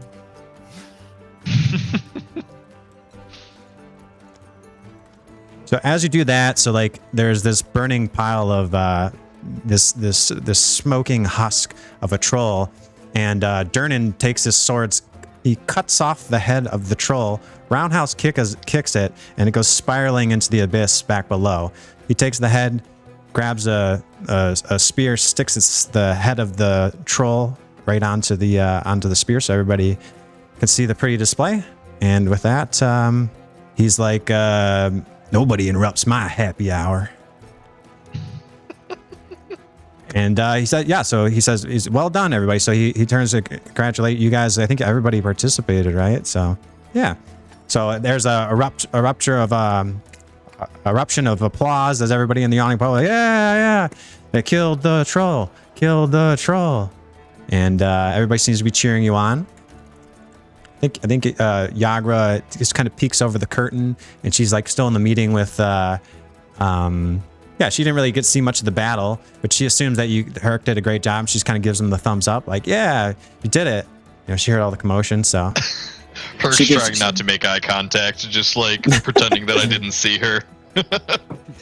All right, and with that, guys, we're gonna take a small break, maybe about 10 minutes or so. Yeah. I had a whole thing set up before Fia did her spell of like I was gonna try to, shovel ball the lamp, smacking the crap. Yeah. But I guess the magic is better. Yeah, I mean, luckily you guys had someone who can cast fire in your group. Also, she has chill touch too. That would have also worked. There's like a spell that prevents regeneration, and it's kind of like a skeletal hand that forms. So she actually had a lot of options for. She's actually like the anti-troll character for this encounter. Yeah, yeah. If it hadn't been for that Sturge that came up right up against her, she probably would have been able to help that first round. But she got attacked right off the bat and had to. So you guys did have to deal with the troll without it regenerating, for a turn. So that actually worked out in an interesting way. Nice. Still there, David? David is just putting on his headphones. All right, guys. How's it all going? Everybody ready? Kay just admitted that you're his favorite dungeon master, and like he's never had a dungeon master better than you, and he kind of dreams about it at night. You would never say that to my face, though. What? No, I would. I think you're a great dungeon master. You're my favorite Don't dungeon tell master. David. You're I would better never than tell the him other this, one that I'm but with, right? it's actually a great dungeon. Yeah. Yeah. Thanks, Cade. You're like, I would never tell David. He's great, but I would never say it to his face. But it's great. He's a great guy. It's like, why would you never say it to his face? It just doesn't seem right. All right, cool. Here we go. Back to the action here and go. So yeah, so like as you guys as Durnan just like knocked down the troll and he's looking around and he's like he looks at you guys and he says, "You all fought well, almost as good as me. I thank you kindly. Someday you might even give that old pit," and he points down to the well, "a real run for its money." And so he just kind of like casually saunters back over to the slides behind the bar like it's nothing, like it's just like maybe for everybody else that was the most important day of their life, but for him it was a Tuesday. Hurk Is is he like bleeding looking out? around wildly like, is he talking about us? So Durnan's actually he might have a couple bruises on his ribs, but other than that he's actually looking pretty good. He's not even close to bloodied. All right, so yeah, so and then as that happens, so he's gives you guys all the nod, and then we're gonna go to a little cutscene here. Amidst the aftermath of the vanquished menace, a singular figure parts the wary crowd with an air of nobility. Who's that?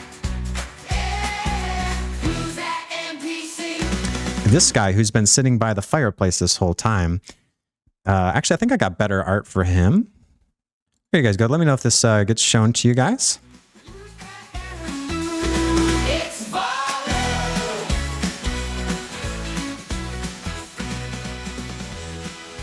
So a rather well-dressed man approaches you guys, and he kind of approaches you almost like with a flourish of motion. He's weaving through all of the crowd like a labyrinth, and like a maestro on a grad stage. He gracefully comes up to you and says, "By Mistra's mystic weave." He strikes a pose and he says, "I, the illustrious Volothamp Geddarm, chronicler, wizard, and celebrity, at your service. Or should I say, in need of yours. I find myself in dire need of valiant adventurers such as yourselves." And he kind of looks over at you guys and he's like, You are adventurers, am I right? I'm just imagining Ish. FF Dixon like behind the What's bar, he- still just drinking. Yes, we're is great. adventurers, definitely. He I is- like strike a pose, like very like heroic. Yes, I am looking for some action today. Wait, who all is he talking to? He's talking to all of us. Where is Dixon at right now? I don't even know. Oh, you're behind the thing, man. You're behind the. You yell out. So it's fairly crowded, but you managed to yell that out, and I think he does hear you, but it's hard to tell. He's kind of this guy seems to be a bit of a braggart, a bit full of himself, and he doesn't quite acknowledge what you said. But Mako said what now? And he said, Mako "Yeah, like so- strikes a pose, like yes, like like very sure of himself with his hands on his hips, like yes, we are definitely adventurers, and like gives him like a serious look, like He goes, trying to like "Most play it up like excellent." he's heroic. Most excellent. Then come sit with me. You and your friends can all come sit. And so he goes over to here and gestures you guys around. Actually, he gestures it over to here in this table. If you guys want to, did you guys want to follow? Does everybody kind of want to join in on the group here? Mert's gone right now. He was talking with Mert earlier. They were involved in a conversation this whole time. But does Hurk and Fia and Dixon and all these guys want to gather around? I can move you. Hurk, I assume you're I'll say ladies first. Can I- Go ahead. Do you want to clarify that you're not a Karen? Well, I should go talk to Durnan. Mhm. Right? Yeah, it looks like Wanna make my way over to him? Durnan's actually gone back into the kitchen right now. It looks like he'll be Oh, back he's in gone just to a the second. kitchen. Oh, I thought he was behind the bar. Yeah, he slept behind and he kind of like went back and busied himself. There's actually his office is behind here, and I guess the kitchen is through here. Sorry, but he's kind of gone back. He'll probably be back pretty soon. But Bonnie is kind of the current bartender. So Can I just go? I'm just gonna go to the bar and wait for him to come out. you can go nearby. And, Yeah, he was addressing you though as well. Do you want to tell him that you're not part of the party? I'll Thank you, good sir, but I haven't met these people before. He goes, nonsense. Please sit down. Have a drink on me. You did well. I saw the way you took out that troll. You're the real hero of the story. I would have nothing else but then the one who took down the troll, the final blow, to sit amongst me, Volo. Volothamp Geddarm. Come sit. And call me Volo, by the way. And he just kind of ushers you in here, and he kind of sits you down at the table. Trust You me, want we to don't fight him? bite. I don't know about Czar, but the rest of us, we don't bite. Do you want to like kind of shrug him off you, or are you okay with him ushering you down?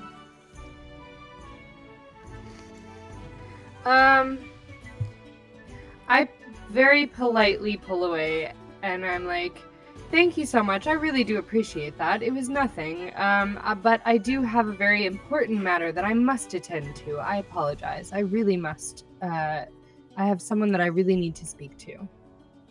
What? Of course, more my important than lady. this random guy none of us know? He's like, well, I Are you guys talking? Yeah, you guys can talk. Sorry. I don't know how to respond to the cheekiness. It's funny. So Volo continues on as if nothing happened. So he's basically says, he's like, of course I would be willing to, you'd be well paid for your troubles, of course. And I'm glad that you're all here. I'm glad we're all in accordance with things. That's wonderful, wonderful. And so he just continues to talk, and he says, my colleague, Mr. War Dragon, as he points here, and so like Maloon is now standing directly behind you, and he's kind of like swaying. He seems to have woken up, but he's kind of like out of it, and he's like he's pretending like he's listening, but he's not really comprehending what he's saying. He just heard his name basically, and he says, my colleague, Mr. War Dragon, was just telling me that you might be able to help me in my hour of need, and alas, here you are. What good fate to find a group of valiant souls in my hour of need. You see, the truth of the matter is the fact that I fear I may have, and he trembles a bit, misplaced a friend amidst this odious violence which has recently seized the streets of this fair city, and I could use your assistance in finding him. And as I said before, I'd be willing to pay you for your services, of course. He wasn't the one that I threw down the pit, was it? Oh, no. This is my good friend. His name, Floon Blagmar is his name. And thank you kindly for accepting their services. He doesn't kind of like wait for your guys' response so much. He kind of takes it as like that you're all down for it. He says, Can I just like stealthily sneak away? Is this like Sure. can I just, like, Give me a deception. slowly- Give me a stealth check.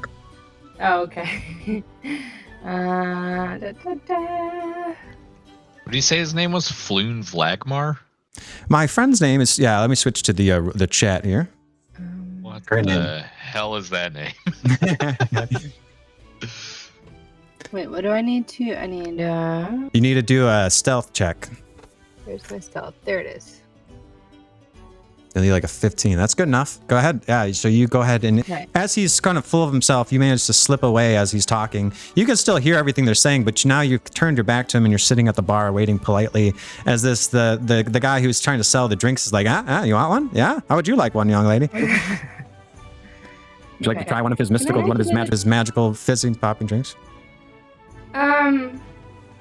Is it alcoholic? I don't want anything with alcohol. I just want, It's most likely alcoholic. Yeah. It's yeah, I don't want.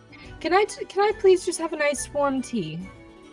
he's like, well, I don't. The alchemist is like, well, I don't care. Well, that's for Bonnie. And he like yells at Bonnie, and she's like, what? What do you want? And he's like, she'd like herself a hot toddy. So Bonnie's like, Not good enough. she's like, well, darling, would you like yourself a hot toddy, or would you like yourself something a little bit less intense? No, hot toddy's fine. Thank you. One hot toddy coming up, and like almost instantly, she already kind of was pouring it, and she hands it to you, almost like she kind of almost knew what you wanted before you knew yourself.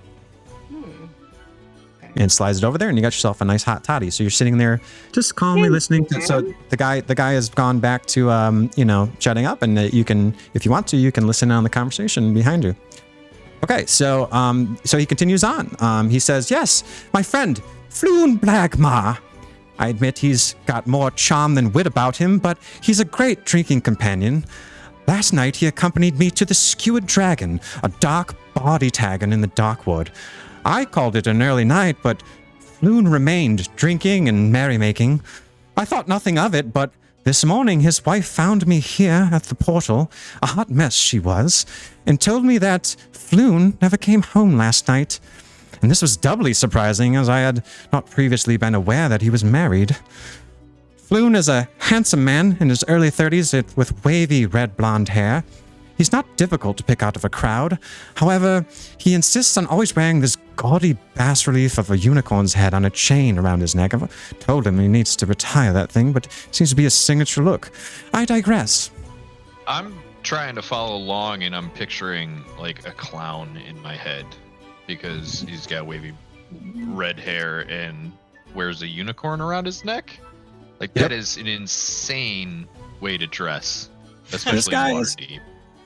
And so do you say in character that he your guy really knows how to dress himself, or do you say something about the? I'm just following along, just like.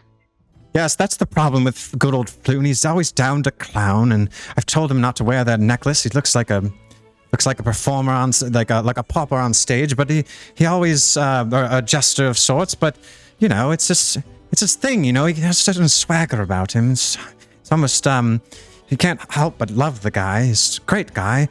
Like I said, excellent drinking companion. But have you tried getting another companion? Has he tried to give another companion? Have you? That's what my guy asked. Is like companion. This guy, why do you like this guy so much, man? Yeah, I kind of I was intrigued by the promise of adventure, but I'm kind of wishing I would have stayed behind the bar with those barrels. Okay. So so Volo is oblivious to all of your reactions, but he continues on as fervent as ever, and he says, "You see, I worry that he took a bad way home last night and was kidnapped, or worse. You know that the streets are as violent as they are. Anything could have happened, and if you agree to track him down with all due haste, I can give you all 10 gold dragons apiece now, and I can give each of you 10 times that much when you find Floon. So, my dear saviors, may I prevail upon you in my hour of need?" So he's offering us 10 to find him, and then 10 more if we 10 times more. 10 times that when you come back. He's offering you 10 now and 100 when you come back, if you come back with him. Each of us? Each of you. Yes, of course, I'm Volothamp Geddarm. You think that I'm not good for payment? 100 dragons is nothing for me. He swirls his hat around a little bit, that little fluffy, what do you call that? Thing around his head. Can I do he twiddles his beard a little bit. Can I do like a investigation or insight check? You can do an insight check on that. Okay. If he I'm kind of like looking at the bar, like the stuff that he ordered, and if this is like stuff that a rich man would order, or like something that like he's just getting by. The artwork I did share with you guys was him sitting at the table earlier, right? Yeah, about the fireplace behind him and everything, right? That's where he's been sitting this whole time, so you can kind of see. That's kind of where he's sitting. With his right. chest. Yeah, that's the other artwork. Okay, I'll find that. 21. So as he's talking, so you do the insight check on him, and it's like he seems to be like really stroking his beard quite a bit, like his mustache a lot. And as you kind of lock eyes with him, he kind of falters for a second as he seems to perceive that maybe he's there might be more to the story than what he's letting on. I'm gonna say, why don't we raise it to 20 up front and 100 on return? Yeah, he's like, yes, of course, 20 up front is no. I have no doubt that you'll come find my friend Floon, of course. He's like, good. Let it be known, I never renege on my word. I am Volothamp Geddarm, after all, writer of Volo's Guides to Monsters, Volo's Guides to Waterdeep, Volo's Guides to, and he keeps listing them off. Yes, Volo's Guides to everything. Yes, I see. Oh, you've heard of... He's like, so he turns to make... Finally, someone who recognizes a celebrity. You've read my books, good sir. Yes, I have completely read your books, good sir. Yes, definitely. Very insightful for monster hunters like ourselves, us adventurers. Right, like, guys? Yeah, she's like, of The course, yes, best everyone knows that. Probably not my adventures. best-selling work, though. Everybody seems to like the So, like, you guys do know of Volothamp. He is a famous celebrity. His books are everywhere. But actually, most of his books that sell are kind of like the, more like, less so much his guides and more like the, sort of like trashy romance novels, you know? Like Yes, that are I've kind of his completely bestseller. seen those romance novels. Yes, they were absolutely my favorite. Mother loved them so much. Wait, are you the same Volo behind the Pounded in the Butt series? Oh yeah, you know the exploits of what's the name of that island? What's the campaign you did, Charlz? Charlz? The island of Chult. The Chads of Chult. Yes, I remember that well. That was one of my favorites. What, the dinosaurs on the island? Yes. Oh, what wonderful novel. Yes, but I'm working on a guide to Chult as well. But you know, those damn publishers are so stingy with their money. You know, we never really can trust them, of course. But you know, like I said, I'm good for the money, though. You know, obviously. Well, I mean, how about the rest of you? I was skeptical at first, but now that I know he's into the Tingleverse, let's do this. You're actually like secretly a fan of his novels, like all the Tingleverse, the romance, the trash romance. Okay, excellent. So I'm in. she says, wonderful. So at haste, good friends, be on your way. Go after Floon, find him. Go to the Dark Woods, check out. We were at the Skewered Dragon. Now, it's not my normal place I'd hang out. Normally I'd be around here, and he kind of like leans into Hurk, who's like kind of been seeing how he's been acting. He's like, I'm being honest with you, friend. Come here. And he like whispers into Hurk. He's like, I'm a bit behind on the last advance of my latest book, Volo's Guides to Monsters. It is well written, of course, but I'm still waiting for an advance on there. I'm working on my latest novel, Spirit Guides the Spirit, and everybody else is kind of like wondering why he's whispering this stuff. But he's like, so to be honest with you, and then he kind of like sees everybody is clearly hearing what he's saying. He's not whispering very well. He kind of sits back and he's like, well, I feel terrible about it because, well, you know, there's always cheap strength down in the dark world, and you know, I couldn't really be seen there because, you know, I have a certain upkeep, you know, I can't be seen ordering cheap drinks down at the Skewered Dragon, but bit of a seedy place, but Floon was loving it, and it's the Sea Maidens Fair, so we had a great time, but just be careful down there. It's a bit of a rough place. He just kind of warns you a little bit that, you know, you guys know the Dock Ward is actually pretty run down place. It's very busy during the Sea Maidens Fair, but it is very dangerous down there. There's all sorts of pirates and sailors and stuff that are constantly going through there, so.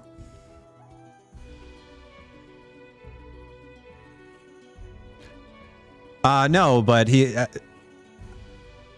no, so he says, oh no, you must be speaking of the killer on the loose. No, of course not. He is a handsome man. He's late 20s, of good stock, you know, fairly athletic, a good-looking, charming fellow, but no, human nonetheless. Yes. But do be careful as the sun starts to set. I hear that the elf killer only strikes at night. He gives you a bit of a wink there.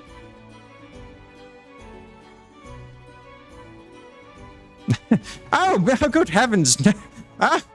No, this man is. The pen is mightier than the sword, but no, I would never attack a fellow pointy. Someone of. I would never attack anyone. No, of course not.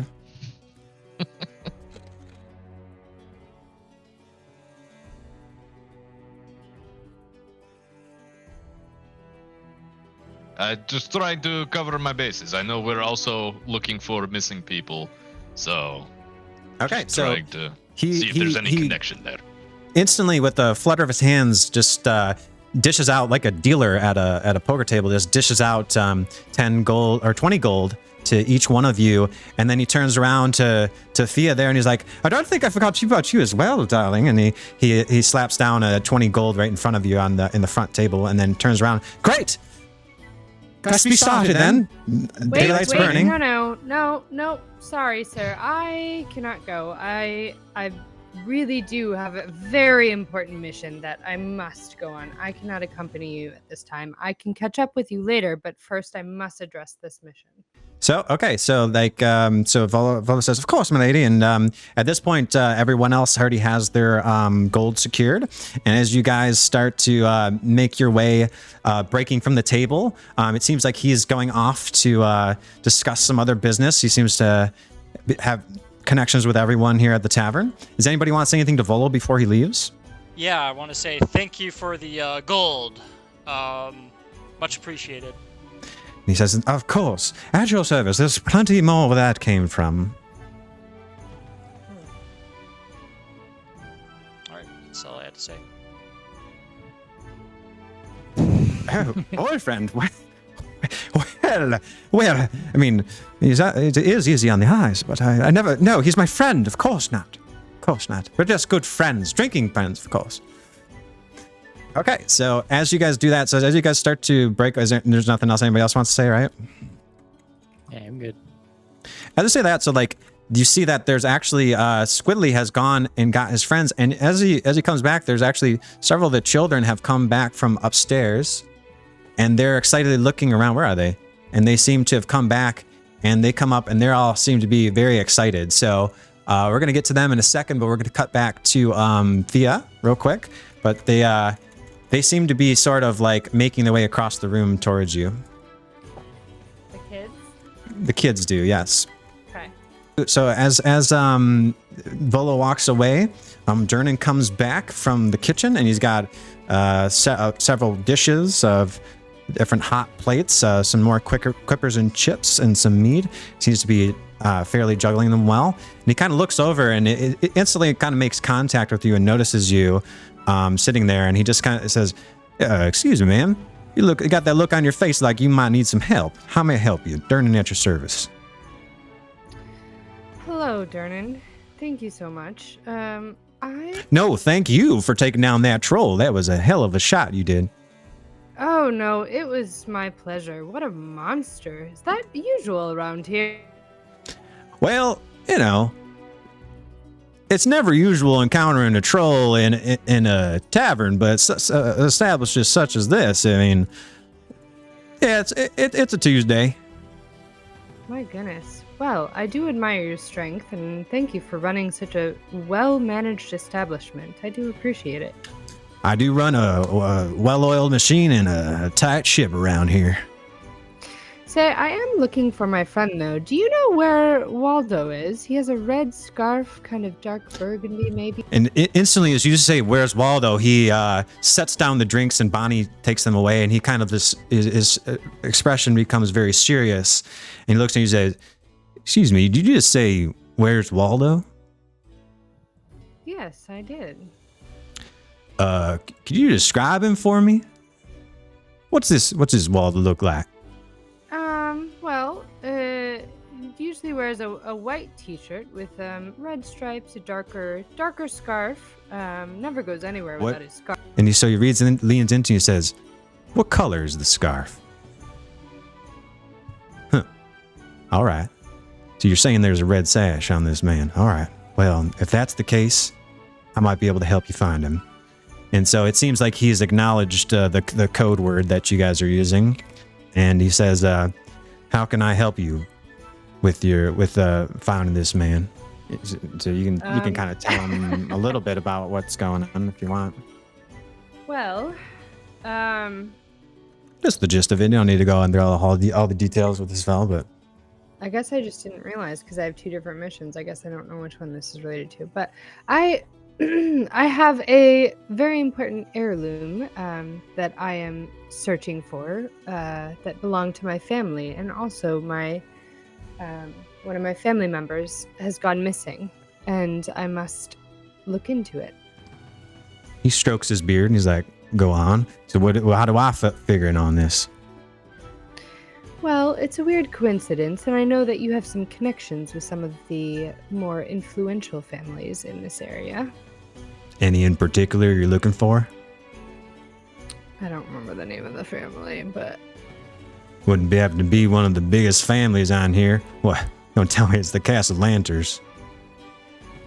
Why, yes, it is indeed. And he kind of just sighs. As always, the Castellanters. All right, I'll tell you what. What you want to do is you want to come talk to my friend. I'm Durnan. You want to come talk to Mert the moneylender. He's a good companion of mine. We've gone through a lot together through the Undermountain, and he's got connections with just about everybody in this city. He also wears the occasional red sash, if you know what I'm saying. He might be able to help you find Waldo, but he's on a very important mission that will preoccupy him for the next 24 hours or so. I'd say on the 21st day of chess, which is like he says, how about in a couple days you come back and visit Mert at his house? And he kind of scribbles down some directions that kind of tell you where Mert's house is located. It's in the southeast portion of the city, kind of actually near the end of the dock ward kind of area, which is kind of where you're headed. And he gives that to you and he says, you talk to Mert, he'll be able to help you out. He's got all the connections. Wonderful. Thank you so much. Since I have some time, would you be so good as to serve me up another hot toddy and a warm meal? And he turns to Bonnie and says, Bonnie, and he's kind of interrupted as she already hands him another hot toddy. He's like, oh, thank you kindly. So he says, this one's on the house. Best of luck to you, but you best be careful. What you're getting into, young lady, is a rabbit hole deeper than that there well. Be careful not to delve too deep. You know what I'm saying? Yes, I do. Thank you. I am taking the proper precautions. Unfortunately, it is a mission I must pursue, but I do appreciate your help. Of course. I'm always willing to help. Are you sure this is on the house? This is my place. So, of course, when I say it's on the house, it's on the house. Am I allowed to tip him? How do I know how much money I have? Whatever happened to the tip jar? Was the tip jar ever recovered? It was, right? Yeah, sort of. I mean, Okay. the answer is no, but yes, it was returned, but it's not the original one. They swapped. Yeah. I'm pretty sure that did Stro take it with him when he was going out, or he put it back on the counter, right? Or did he take him with him? No idea. Yeah, I think it's still right there on the counter, right in front of you, like right there. Nice. Okay. All right. Well, at least accept a tip then. And I give him a tip, and then I say, all right, I will finish my meal, and then I'll be on my way. Thank you so much, Durnan. Excellent. I say I was eavesdropping this entire time, or Give me a perception check. See if you heard most of the conversation from your vantage point. 11. You managed to catch a few conversations. You managed to catch something about, you hear the word Waldo, and Durnan, you see that, he hands her a drink, and he says that he can help you out, but you don't quite understand what the conversation was about. It's fairly confusing. They're asking about finding a friend, and then he said so-and-so can help you. She's looking for friends too, just as I am. Yep. Okay. So Durnan says to Fia as well, he's like, I'd help you out myself if I could. I appreciate your generosity with the tipping and also helping me clean up that mess. And it's nice to know that there's good people out there helping. I'd love to leave this place, but I just, something about that well is, and he kind of his eyes start to glaze over as it looks like he's kind of having a little bit of PTSD to some of the adventures he's had down there. And he's like, I can't leave it. I'm needed here. It's precious to me. And so, do you have any response to that? I fully understand, and if I'm ever in the area again and you need a favor, please do let me know. It was such a pleasure helping you out. Kind of snaps out of him and says, "Oh, of course, anything for you. Yeah, anytime you want to stop by, drink on the house." First one's on me, hot toddies, right up there, and he kind of acknowledges you and says, "Well, there's nothing else. We best be on our ways." Yep, I'm just going to finish my meal and then I will be off. Thank you so much for everything, and I hope to see you under better circumstances in the future. Oh, the circumstances are always what they're going to be, but it's good to know that you got people to count on. The circumstances are what you make them, young lady. Best of luck to you. Take care. Thank you. You too. So he kind of goes off, and he's back to serving and stuff like that. I want to talk to Thea real fast. All right, so my fish guy is going to kind of go Yeah, I mean, you could say something real quick, but I mean, like, these kids are coming right across right now. Yeah. Oh, It's yeah, like all this I stuff is forgot happening about the kids. simultaneously, so it's I don't really know from a time So perspective. It you're seems looking like for friends too. A specific person that is important to me, yes. I'm looking for friends too, or I'm looking for friends. You're looking for a friend. I see. Maybe we can help each other. I'm struggling with it right now. I'm not gonna lie. I'm in a bad spot, and it sounds like you are too. I think. I don't know the full gist, but I have a very challenging mission ahead of me. I have to talk to some very interesting people. I think you should come with us. Maybe we can help you get to these people, or work together. We seem to work pretty well back there, I must head to Mert first in a couple of days to address something. Is that close to where you are headed? you show him the scribble, and Mako is very familiar with the dock ward. In fact, he knows Yeah. the dock ward like the back of his webbed hand. I do, yeah. Okay. Is that where they're headed? I don't know if that's where they're... Yeah, it's at the south. Basically, he lives kind of the border of the mountain range, like kind of in the dock ward, and I can ping it on your guys' map Is when that you where guys we're get going, there. though, for our Yep, adventure? it's actually Yeah, at the. it It's kind of like if you head towards a skewered dragon, you would eventually go a little bit further down, and his house is a little bit more to the west. Okay. Yeah, so I So was we saying actually yes, are I headed in the would, right yeah. direction, is what you're saying? Yeah, Yep. so I would say, Yeah, we would okay. actually be going in the same direction. So, I know you can take care of yourself. You clearly demonstrated that, and maybe we should just all stick together and just kind of see how it goes. Since our paths seem to align right now. Yes. I normally don't work with others, as sometimes I have some very delicate matters that I need to attend to, but I will travel with you as long as you promise not to ask any more questions. I must have some amount of secrecy with what I'm dealing with. Yes, my fish lips are sealed, and I kind of show my mouth, right, and just kind of slowly put my fins to my mouth and just seal them tight, I never caught your name. What is your name? Mako Tsunami, what's yours? I'm Fia. Nice to meet you, Mako. Nice to meet you, Fia.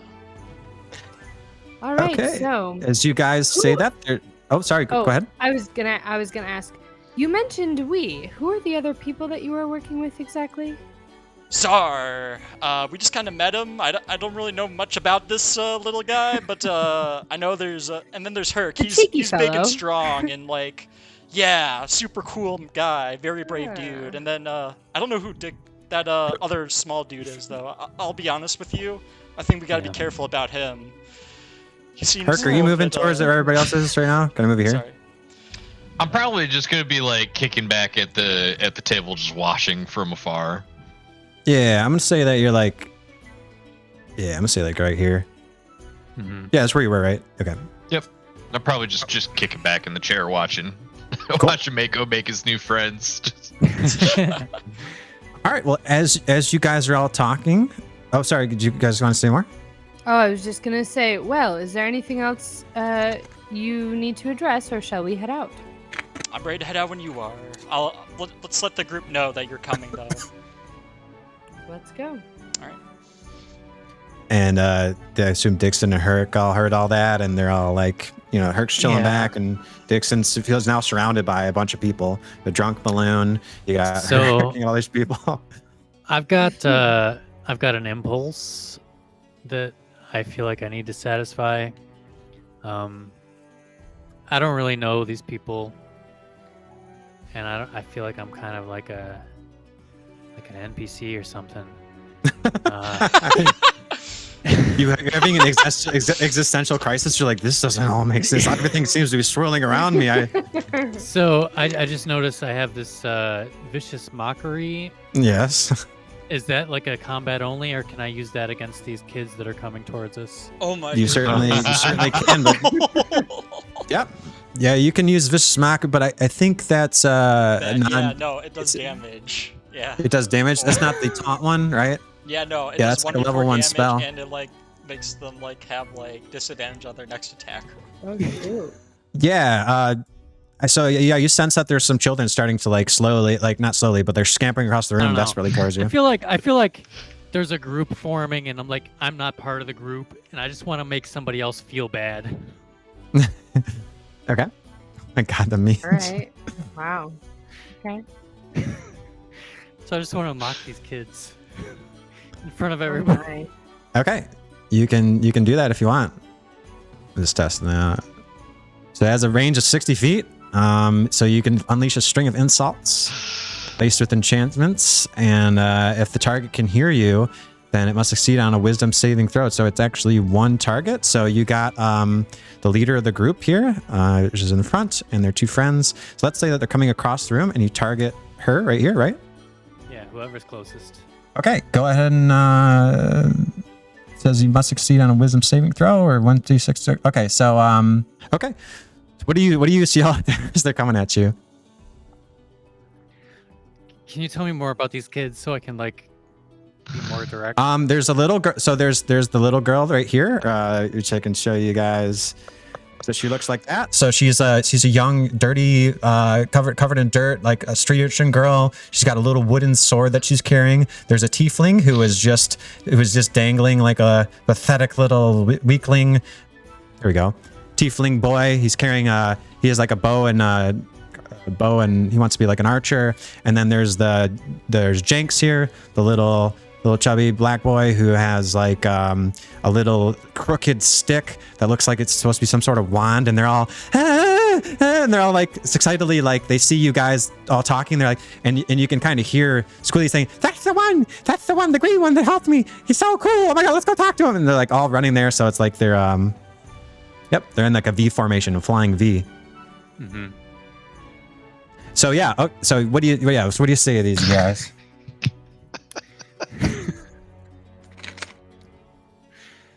I feel like it's going to be just like a kind of a string of like existential dread, like Oh my goodness. everyone you love is gonna die, and your life means nothing, and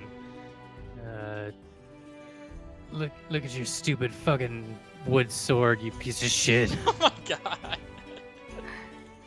Okay, cool. Why don't you just throw yourself in that pit? So they come scampering over, and she's making direct eye contact with you as you say all this, and she kind of comes up to you, and then she comes over and she just gives you a big old hug, and you're kind of confused for a second. She's like, "Wow," she doesn't say anything, but you're a bit confused on why your Vicious Mockery didn't work for a second, but there's these 3 urchins that come up to you guys, and they swarm you guys. So Squidly jumps onto Hurk's back and say, "Oh, here he is," and so they say like, careful, it's still a little bit sore. So Jenks is this boy right here. He stands up on top of this table and he proclaims out, and he's like, he says, "I'm Jenks," and then Squiggly says, "I'm Squiggly," and then the girl doesn't say anything. She just kind of gestures with her hands a little bit, and they says, "And together we are," and then they all kind of say different names. So like Jenks says, "The Well Wishes," and then Squiggly says, "We're the Portal Protectors," and then the girl just actually after she hugs you, she just goes into the crane stance and like a crane, and she says, and Squiggly says, "That means crane crashes, but I told you we're not the crane crashes, we're the Portal Protectors." And then the other one's like, "No, we're the Well Wishers," and they all start arguing and stuff like that, and just like, and you look extremely annoyed, I assume, at all this going on. So you kind of notice though that as the girl is talking, that she excitedly is arguing with the other 2 urchins, and she's doing hand signs, and she doesn't actually speak anything. She seems to be using some sort of sign language, but it's not like a sign language you guys knows. It looks like they're responding back to each other in their own made up kind of sign language. And it appears that the girl Nat is actually deaf, so she didn't hear your Vicious Mockery. Luckily. Nice save to protect him from doing war crimes. That's So they're now firmly. So Squiggly's on top of Hurk, and then Jenks is actually he goes over and like ADHD kicks in, and he's like, oh my gosh, and he sees Fia, and he's like, that was so cool how you casted those spells. I was captivated. Look at this, and he's like shows you like his little crooked wand, and he's like, oh, I can do magic too, see? And he goes like that, and like nothing happens, but he's like, yeah, sometimes it works, sometimes it doesn't. How does Hurk, Digson, and Fia react? We'll start with Hurk, go to Digson, and then go to Fia. Yeah, Hurk's just gonna like pat this kid on the head, like, yeah, thanks.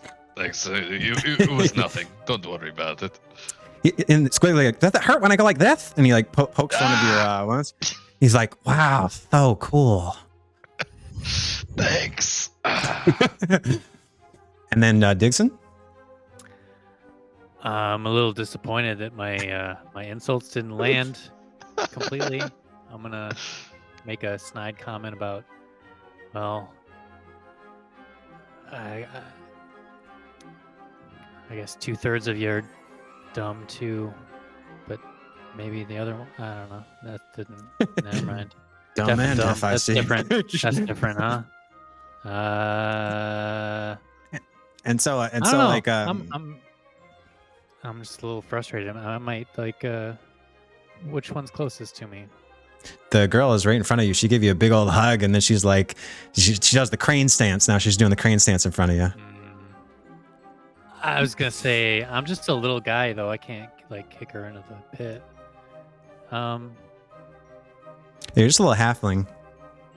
You're about the same size. Yeah. She's like 12 or something. She's like the oldest and the leader. Let me see what else I can do here.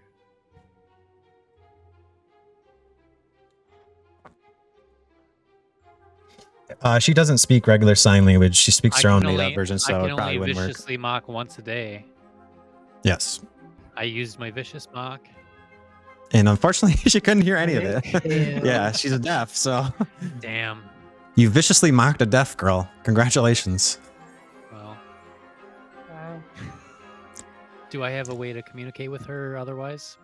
Other than You can try basic hand signs. If it's universal stuff, she might know what you mean. Like you can give her the middle finger. I'm sure she'd know what that means. All right, there you go. So you kind of give her the middle finger, and she just kind of like mid crane stance, kind of looks at you and go, huh? And like she like zooms in, and then she slowly lowers her hands, and she looks over at Czar, and she's like, eh, and she just kind of scampers over towards him, and it's like gives him like the thumbs up. Like she's such kind of she does actually what she does is she like she goes over to Czar and starts doing the swinging motions like she's playing shovelball. She's like yeah, and she's like and she's like nodding to him like Czar, do you have?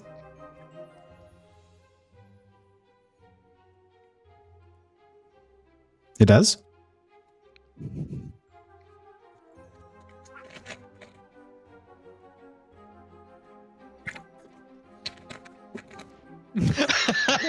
Oh, did you just do a motion on your thing? I don't have it pulled up. Oh my goodness. What did you do?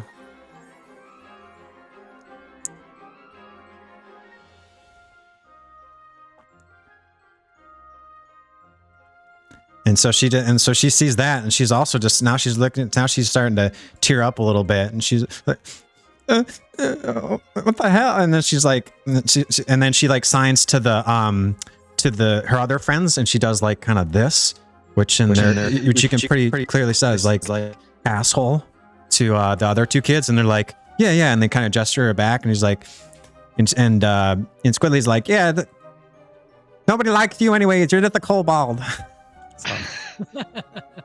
Hurk feels really bad for these kids right now, so he's gonna like signal to bodies and be like, "Buddy, can we get our three friends some drinks?" Nat kind of slinks over and sits next to like in a depressed way. Her shoulders are slumped. She's clearly like deflated all of her enthusiasm. She's starting to cry a little bit, and she sits right next to Mako, and she's just kind of like starting to tear up a little bit, and she kind of looks over at him, afraid to say anything to him, but you know, because she doesn't want to be yelled at or mocked. So I go. We can do Mako's reaction. Yeah, I'm gonna go and I'm going to, I think, cast like a minor illusion of like, you know, She does like flowers. She's Yeah, wearing like a flowers. floral pattern on her. She has a little like it's hand knitted, like crocheted her own thing, and it's like a bunch of flowers and stuff. Yeah, I create a little illusion of flowers, right? That like, you know, kind of just like, you know, pop and sparkle and stuff like that. Over here, like, right here on the bar table, so that way she could see like right in front of her. I know like this. Yeah, little these guy's right here. beautiful flower arrangement sprouts up. Almost seems to grow from the wood of the table itself, and spirals around in like a bouquet of various things with thorns and like the table itself looks like it's holding its up in this beautiful arrangement of different colored flowers. She goes, oh, and she's like claps and yeah, it's good. It seems to have cheered her up. She doesn't and Don't she kind of let like words hurt looks over. you. People will bring you down. People call me a freaky fish guy all the time, and sometimes, you know, you just gotta deal with it, you know. People And so she doesn't understand anything you're saying, but she like nods along happily, like she Yeah. agrees with everything you say, and she goes over to Zar and goes, nah, and like pulls her eye down and sticks her tongue out at Zar. Okay, and let's go to. And Is there with anything else? Yeah, Fia, go ahead. Oh, I was just gonna say, and with that, Fia's just kind of like awkwardly smiling, not trying to draw attention to herself because she isn't used to being around kids. Yeah, so Jinx is like trying like, look at that, look at this. He's trying to show you like his magic tricks. Yeah, I'm just kind of awkwardly smiling and nodding, kind of acknowledging them, but not really knowing how to react. But after the girl seems to be, and Mako gives his little speech and everything like that, I say, not to be rude, but are we ready to head out yet? I am in a little bit of a hurry to get on with my mission. Yeah, sorry. Let's go talk to the people and head out. Sorry, kids. As you guys are about to head out, there's that guy from before, this dude, and he seems like he has actually come over and he's saw that stuff that happened, and he saw what Zar did to Nat to make her cry, and he attempts a let's see. Oh my goodness, what's he gonna See the special Frickin' equipment. Czar. He shows a badge of the Durnan watch shit. to him, like a cop's badge, and it's I have it, No. Oh no. and I think that's actually. I'll show you guys that, but I think that's actually where we're going to end for today. And I'll show you guys exactly where he is, what he's showing him. There's a City Watch badge that he's going to show him. Oh man. You guys see that? And he says, he basically says, excuse me there, sir, but I'd like a word. He's like, hold it right there, kobold scum. Sure.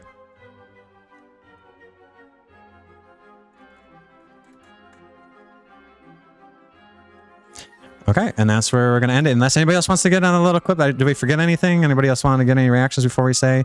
So it looks like right now what's happening is we have Fia who's heading towards the door. We have Hurk with the squiddly. We have these guys that are kind of facing off. And Mako's sitting down with Nat right now. But it looks like this guy has kind of appeared. Anybody want to do anything before we're done? Hurk's ready to beat the shit out of a cop because I'll tell you what. Flipping off a kid is not illegal. I checked.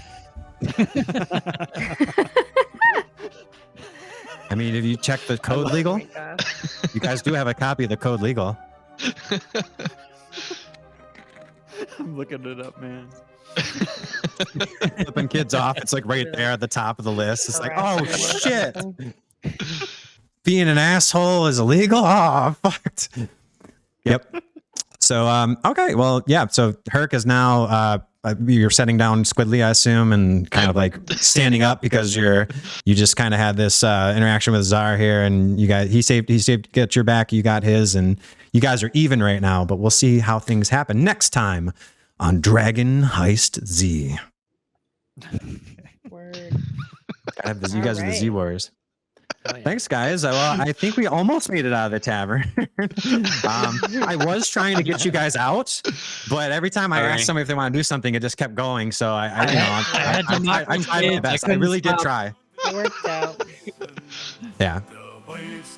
Okay, cool. Right. Thanks so much, guys. Yeah, thank you, Cade. Don't forget to hit the stop recording button on your thingy. Awesome, man. All right, thank you. All right, you guys all have a good night. Bye. Thanks, everybody.